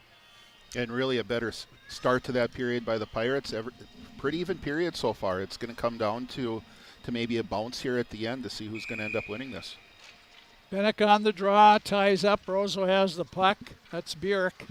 Stops, nothing out the right side. She'll try the left. Pass there connects, and the Rams get it out to center. And carrying it, trying to carry it in was Dahl. Dahl now lost it. Well, Wallace had it for an instant. Rams have it back. Bennick she does tie up the Ram, and Aaliyah sends it in the far corner along the boards. There's Fee with it. Drags by one, then backhands it right back to the point. Here's a shot right on. Larson the save, and cover it up she does. That was sitting right there, and JC thought she had it underneath her, and you can kind of tell JC's, I don't know if she's getting a little tired here. She's seeing a lot of shots and a lot of pressure on her, but she's kind of staying back in her net a little bit more now and not being aggressive like she was earlier in the game. Face off to her right. Pirates will get it and come out. Grace Fisher. Fisher works it down the side and then dumps it in. She'll go after it. She'll get there first, try to center it, but knocked down by Roseau's defense. And Fisher ties them up. And dug out by Sanders. Try to get it in front to Seaver. Poked away by Roseau. And they get it out to center. Riley Solheim has it. And here's Riley. Nice little move. Got some space, and she's in the Roseau zone. Here's Solheim. Riley in the corner. Looking, can't quite get the handle, get it in front. Now Roseau will slap it out to center. Seaver back. Jenna Seaver will send it back in the Roseau zone. Again, they wave off icing. Wow. This is amazing. Here's a puck back to the point. Oh, and Cassie Solheim couldn't quite hold it in. Wasn't meant for Cassie. Oh, here comes a breakaway for Roseau. Roseau coming in, a shot and scoring. Or no, not scoring. And the rebound they do. Hovda gets the rebound, fighting Toloff, and got her stick on it and poked it in. And there was that bounce I was talking about, just a bad bounce off the wall there that ended up beating the Pirate defenseman. And Remick had JC beat, hit the pipe, and it bounced out. And Breckenthal was doing everything she could to hold off Hovda, but just wasn't quite enough. And 5:48 left here in the third period, and Roseau takes that 1-goal lead.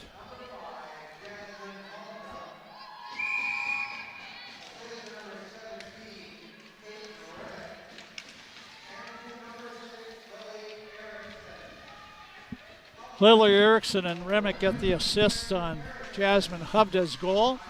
And Roseau's taking a 3-2 lead with 5.5 to go in the game here. Coleman again behind the Roseau net. Pirates doing a lot of work in there, but they just can't set up a pass. There's Hovda behind her net. Coleman right on her, knocks it down. Tips it over to Bufflin. Her pass deflected right back to the point. Just a little flip shot by Wallace. That's on. Save, rebound. Net is off. And the net is off. I think they're going to say Brindley Coleman knocked it off and wasn't forced into it. And the face-off will come outside the zone.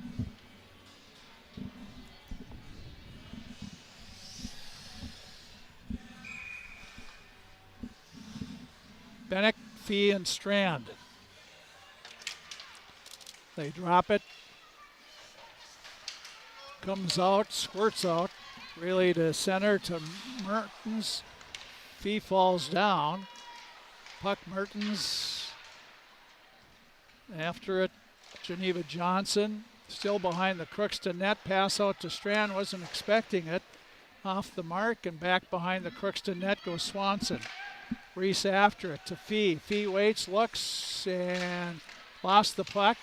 Bennick over to Fee on the far boards. Takes it back behind her net. Addie Fee looking up, can't come out the left side, goes to the right to Bennick. Pirates getting bottled up here. And now Bennick is trying to come out, deflected by Roseau. Here's Swanson. Swanson, 3 Rams against her. They poke it back in the Crookston zone. Wallace there. Wallace to Fee. Fee can't get a handle on it. Now Fee did have it for a second, but it's to the far boards. Roseau under 4 minutes, just under 4 minutes to go in the game. Roseau leading 3-2.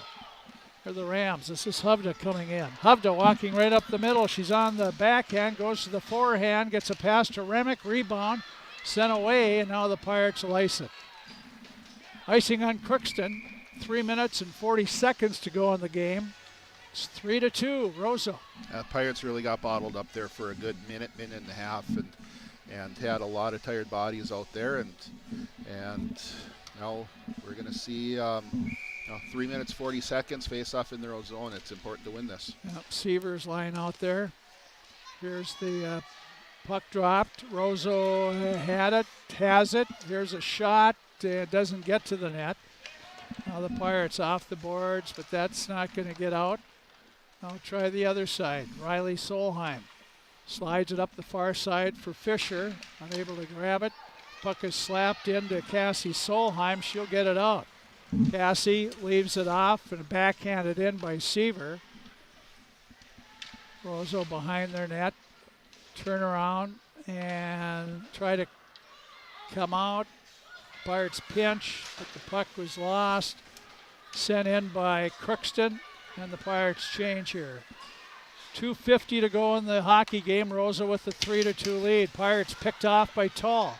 Tall coming in, sees nobody to pass to, takes a shot, and Pulowski made the initial save. The second one she barely made, and the puck cleared to the far boards. Trying to come Tall. Tall again backhands it, try to get it back to the point. Roseau, Remick after it in the Crookston zone, catches up with it, but Swanson is there. Reese now winding up, try to get it to Nelson.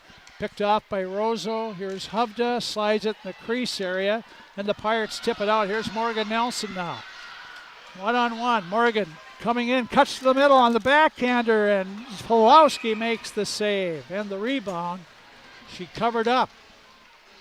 Yeah, good job by Pulowski there, standing her ground and standing up. A lot of times goalies will go down thinking that the puck's going to go low, and I think that would have caught the top of the net if she hadn't stood up and made a nice save with her shoulder. 2:06 to go in the game. Face off to the left of Pulowski. Both teams have their timeouts. And Fee was trying to walk for the net, but had it knocked away and back in the Crookston zone, not far enough for icing. Bank shot up to Strand, up to Fee. Fee in the zone, cuts to the middle. And the Pirates trying to get the puck back to Strand. Strand on the near boards and still battling for it. Now on the, the Rams slap at it, but it's in the corner. Strand trying to get to it. Hovda there. Hovda gets by one behind the net. Now she comes out. Gets it out to center ice to Erickson. Sends it in the Crookston zone on net. Larson makes the save. Wallace pass is wrapped right back in behind the Crookston net. Now Fee, with a minute 14 to go in the game, wants an ice here so the Pirates can use their timeout, I hope. We have a minute 8 to go in the hockey game. The face-off's going to be in the Crookston zone. And Emily Meyer, I would suspect, will be using her timeout here. No, and she's not, and I think it's because this group of hers is fairly well rested. And I don't know if I didn't see Roseau switch or not, but they might be a little winded. Puck in the Crookston zone. Behind, now the puck up to Tall. She can't get it out. Cassie Solheim behind the net. Here's Nelson. Taken away from her. The Rams center it. Goes back to the point. And the Rams at center ice. Lost it. Here's Nelson with it. Nelson sends it in. Goes after it. But Roseau back there. This is Strout. She's got a lot of speed. Around the corner. Lost her edge. Goes down. The Rams send a pass to center. And with it is Mertens. Mertens coming in, snaps a shot. Larson the save, left the rebound right out in front. Cleared to the near boards. Roseau's dominated this last minute, whatever. Offsides. Puck just came out.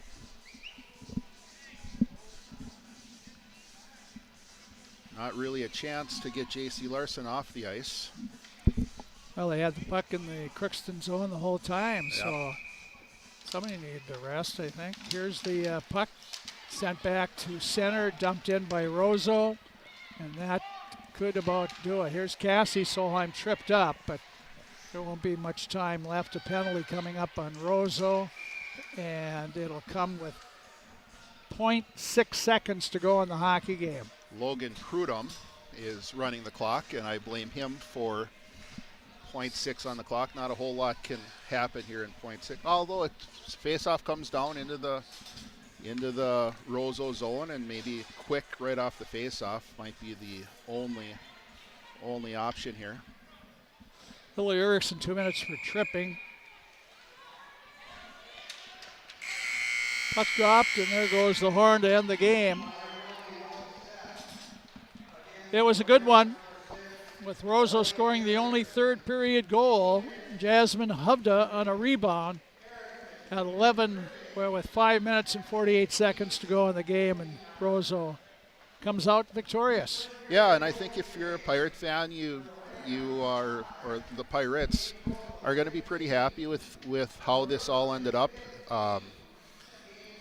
You compare what happened the first time they played to what happened here tonight, and a 3-2 game instead of, what was it, 7-2 last time? Yeah. And really better, just better play from the Pirates. I wasn't up there. You were up there, Frank, but I think you'd agree with me that the Pirates held their own against a very good Roseau team that is, they're going to win a game or two in that Section 8 AA tournament, and so just going into the playoffs, I think you got to be happy with the improvement that we've seen out of the Pirates. Yeah, much better game played by the Pirates right from the get-go, and they just didn't have enough. Really, well, give Roseau credit. They're a good hockey team, and they're young too. Yeah, they got a lot of young. These Roseau and youngsters and Crookston youngsters have been fighting each other all the way up, and most of their games ended like this in the youth program: 4-3, 3-2. But a good game by both. The Pirates come up with the win, and the head coach, she looks pretty. I'm not going to go anywhere near that. I better not either. So she's moving pretty good. I think she might have had it. Yeah, I think you're right. Anyway, the final score 3-2. Roseau beats Crookston. Back with the post-game show. We'll have the coach. They're going to do some senior things now, so I don't know if we can hear the mic up here, but Corky Reynolds, I think the girls, some of the underclassmen are going to talk about their seniors and give them a gift or two, but that's what the plan is anyway. So we'll take a break, and the post game will be coming up, not for a while I suspect, but we'll see when we come back to the Crookston Sports Center. Final score, Roseau 3, Crookston Girls Hockey 2. It's always growing season here at United Valley Bank. We're focused on growth for our customers and communities, success for farms and businesses, and improvement for ourselves. Partner with us, and you'll see firsthand just how much the right hometown banking team can change your perspective. Together, there's no limit to the heights we can reach. United Valley Bank, our roots make us stronger. Member FDIC, an equal housing lender. Harvest is more than the act of reaping what you've sown. It's the culmination of months of hard effort, along with a few weeks of working 24/7 to bring the crop in. At Sesvanderhof, we're continuously working to develop sugar beet varieties that thrive despite the pressures from disease and the challenges of nature, so that you can end each harvest on a high note. Because sharing the pride of success starts with sharing the passion to achieve it. Sesvanderhof, a passion that grows. Tri-Valley Head Start Child and Family Programs offers child-centered, family-focused services in a community-based setting. The program provides health, nutrition, dental, mental health, family services, and parent engagement opportunities. Available for income-eligible children birth to 5 years old, as well as children with special needs, at-risk children, and families and pregnant women. Tri-Valley Head Start Child and Family Programs has centers in East Grand Forks, Grafton, Ada, and Crookston. For more information, visit tvoc.org.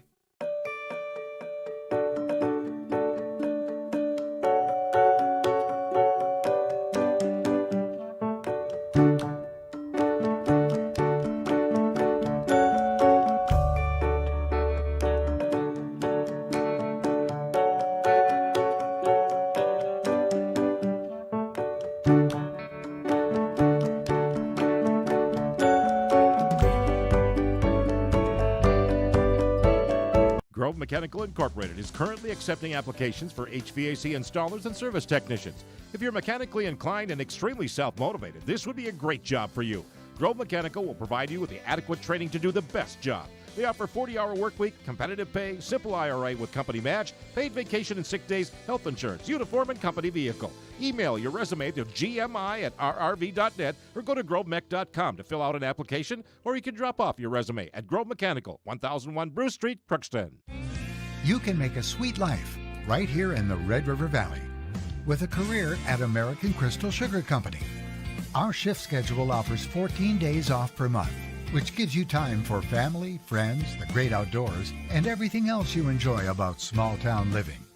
Entry-level positions are available, and pay starts around $18 per hour. Apply today at crystalsugar.com and share in our sweet success. For all of your automotive service needs, call Christian Brothers Ford here in Crookston. We have a service team to handle all of your vehicle's needs.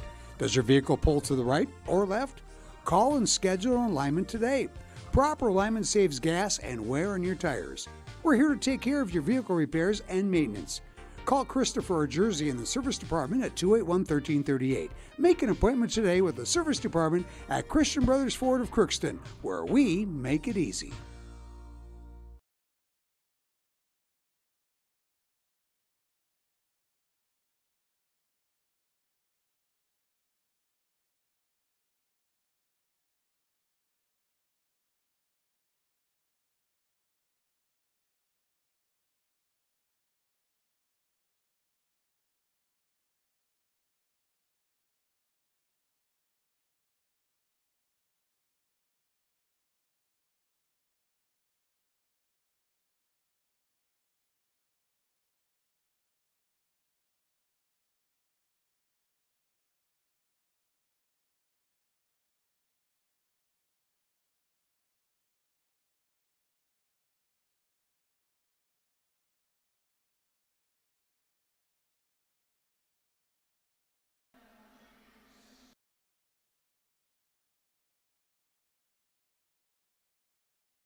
JC, words cannot describe the impact you've had on all of our lives over the years. You've managed to make hockey not just a sport and a team, but a passion and This is Julia Buhner, the JV goalie, talking about J.C. Larson, Sr. without my other third goalie trio next year. Thank you for all the memories and advice you've given me over the years. It has meant the entire world to me. I speak for everyone when I say that you will be greatly missed and you are greatly appreciated for all you've done. Good luck with the rest of your season and your future wherever it may take you.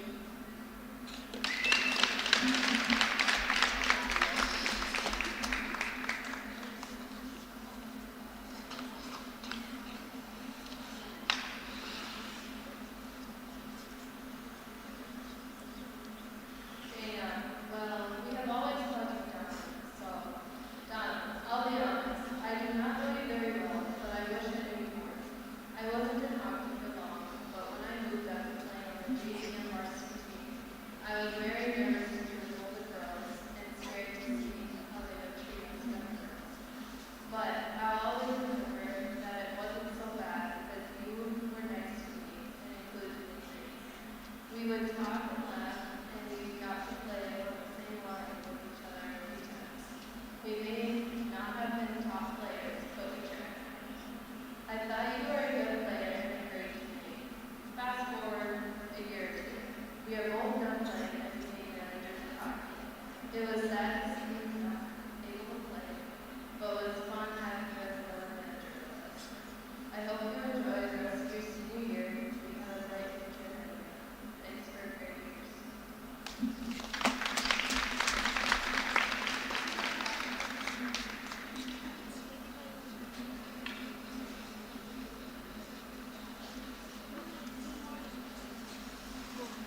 Well, yeah, when I came up to the high school program, I was very nervous and welcome you to open up.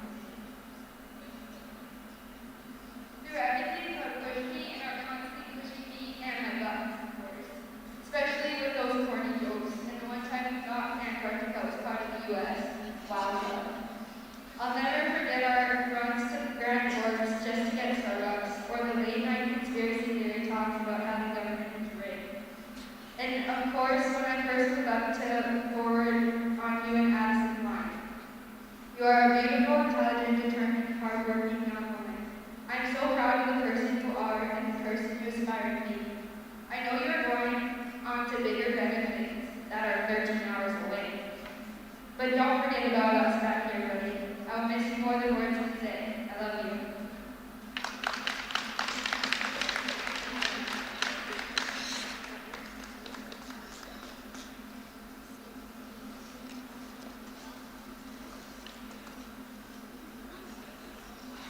These past years of hockey, Clara has had a huge impact on the hockey team.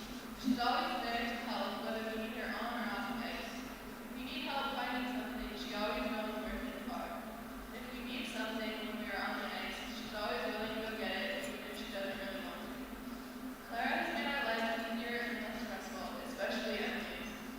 Many times I can pick up a bad day and don't really feel like being at the arena. Clara is always there to notice when something is wrong. Clara is the person that I can just come and sit by or talk to, and she makes me feel way better. Clara is the most caring, understanding, and hardworking person I know. She keeps things under control and makes sure we never forget it. She's always there to constantly pick us up and make sure that we're ready to play. Thank you, Clara, for always helping us no matter what. We'll miss you so much.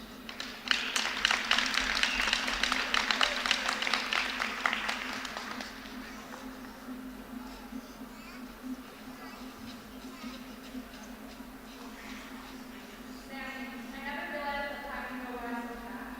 We have always talked about the day I write this speech, and it's just crazy that the time is here. It seems like just yesterday I was a first grader and you're a second grader and we're planning to meet you. I'll never forget the memories that we shared and where we talked. There was no way I would have ever spent the countless hours in the room with. As kids, we could always see Sammy wearing that white straight hat every time she left the house. It was only in that smoky convoy that she was. I'm glad I was able to be by your side every step of the way and to watch you grow into the most beautiful, kind-hearted, and beautiful girl. I'm going to miss your crazy dances in the locker that without fail would always turn my bad days into good days. Most of all, I'm going to miss being your line and showing you what I'm good at. I'm not going to be the same without you. Thank you for being like a big sister to me and always making sure I was okay and taken care of every day, whether it was in this building or outside. I love you, and I can't see all the beautiful things you do.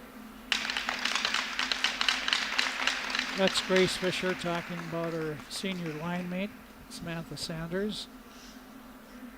And we have one more senior, that's Dylan Wallace, and it'll be Jenna Seaver talking about Dylan.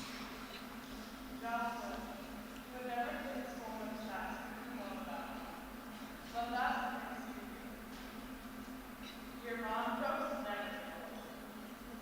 You don't have to put a smile on everyone's face. Your last one was that she belonged to the We will miss that next year.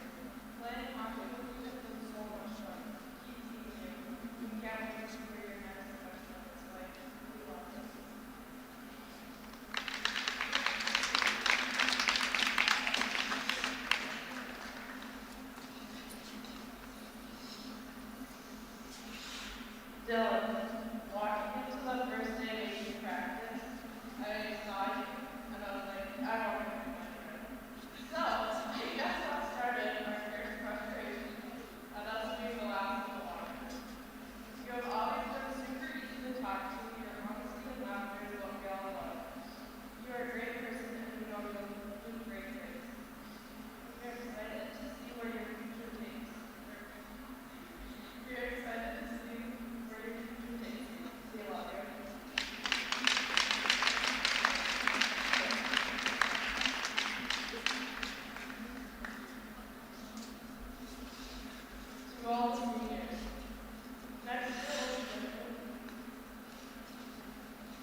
Well, the seniors all hugged and grabbed by their teammates, and we stuck around for your post-game show of senior night here at the Crookston Sports Center. And not sure if I think Emily's going to make her way up here, it looks like. And we'll talk with the coach about the game. It was a disappointing loss, certainly, but she has to be happy about the quality of play the Pirates had here tonight. Well, as we said, a bittersweet time for the senior night. 6 of them and 2 managers, so 8 of them.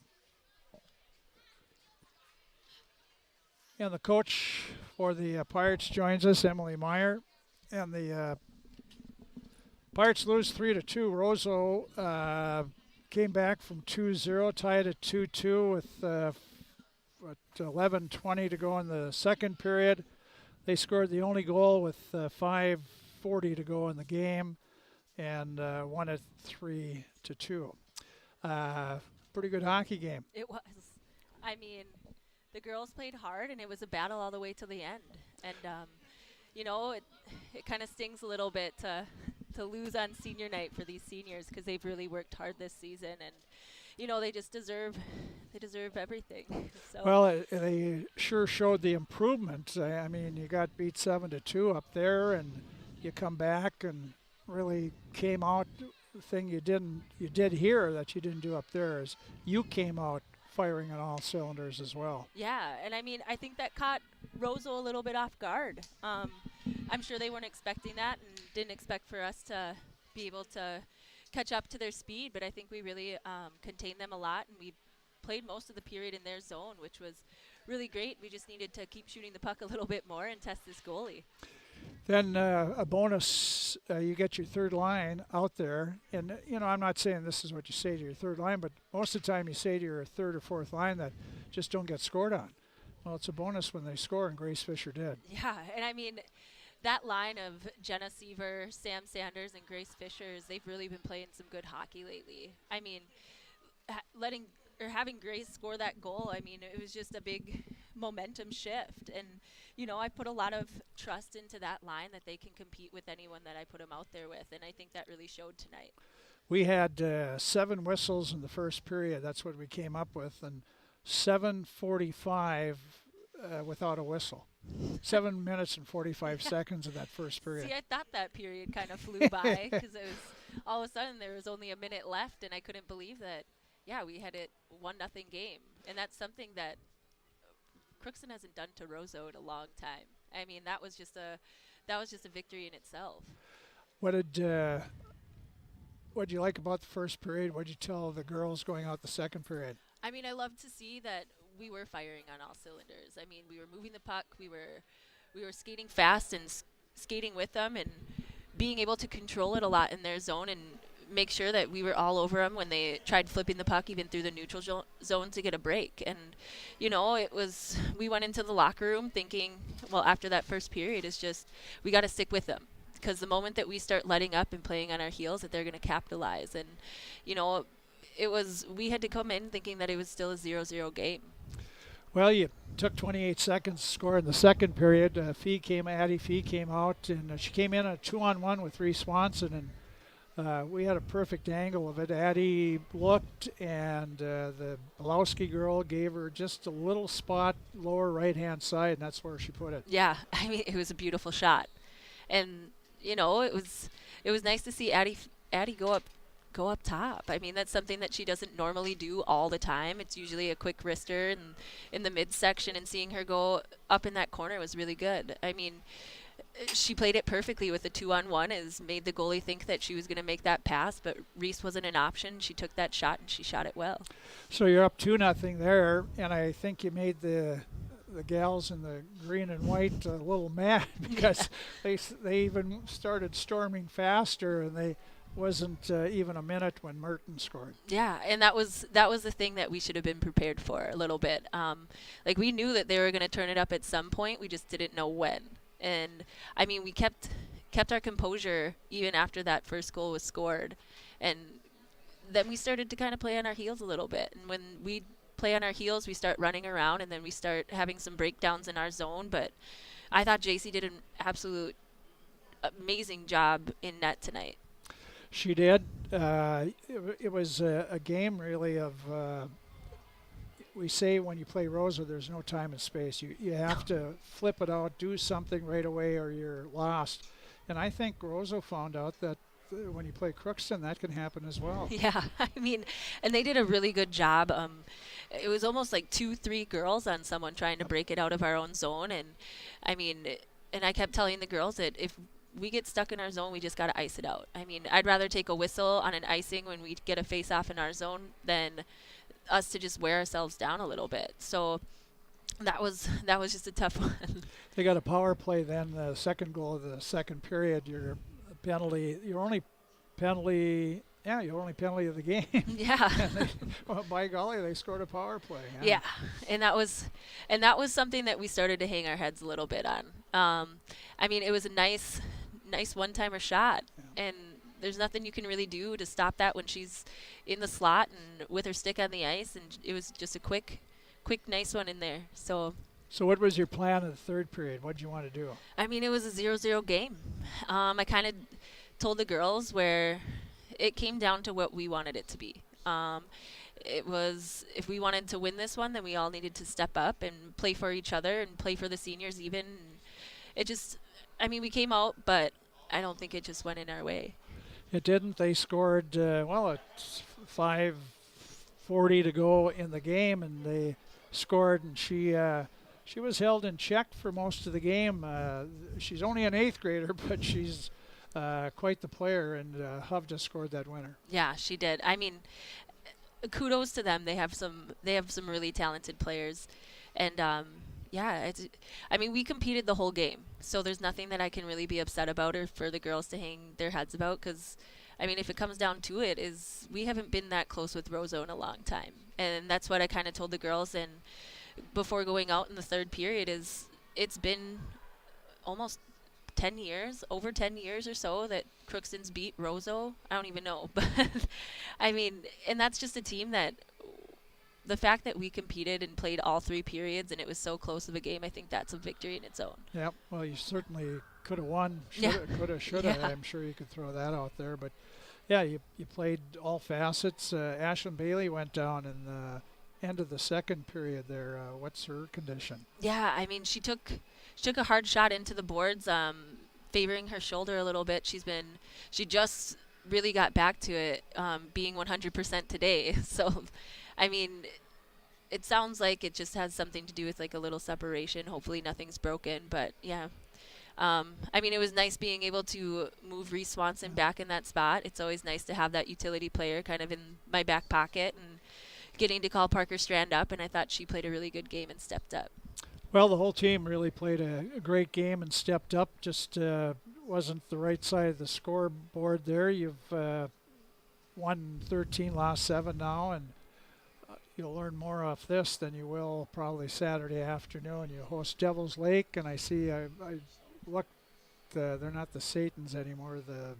Not sure what they are. Devil's Lake something. Yeah. They used to be the Satans. They changed their name. But anyway, they come in. I think they might come in 1-14. I think they played West Fargo tonight, but they're having a tough year. Yeah, and I mean, that's one that we just get to keep playing and hopefully have some fun with it again, and get some kids out there that again don't see the ice as much as they should, and get them playing and get them having fun. Everybody have fun on East Side on Tuesday, and then playoffs. If things work out on Monday, your seed, you should not have to play till Saturday. Yeah, and I think that's a really big thing for this team. I mean, they've been gunning for that number 2 spot, and I think they deserve it. I mean, I know they deserve it, and hopefully that when it comes to playoffs, that's when we really play our game. And when it's playoffs, you never know what could happen. And this one can't hurt you either, No. going into the seeds at all. Coach, congratulate. It was a great game, good senior night. I know the seniors are disappointed, or the players are disappointed for the seniors, but I think they did proud for the seniors did and the rest of the team. So good luck. Carry this over for one day, and then we'll see you Saturday afternoon. All right, thank you. That's Emily Meyer. She is the head coach of the Crookston Pirate girls hockey team, and they lost tough one tonight, 3-2 to Roseau. Winner was by Hovda, Mertens, and Peterson.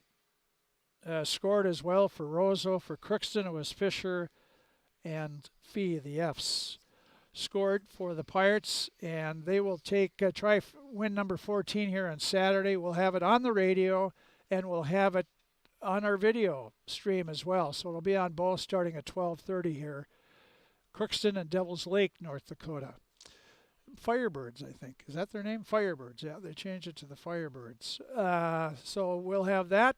So till then, did we ever get a final on the girls' basketball? The Pirates beat up on them pretty good. Or East Side, it was East Grand Forks. Nope, no score on our scoreboard anyway. So that is it. We'll have the scores up on our website shortly, but we can tell you the Pirates wrestlers lost to Badger at Greenbush and near Middle River. It was BGMR 42, the Crookston Pirates 33, and the Gophers the women lost at Indiana 80-70. So that's just some of the scores. We'll have them all on. Thanks for Tim Moe and Bo Melby, our producer, running the show. For all of us here on KROX video stream, the final, Roseau 3, Crookston 2.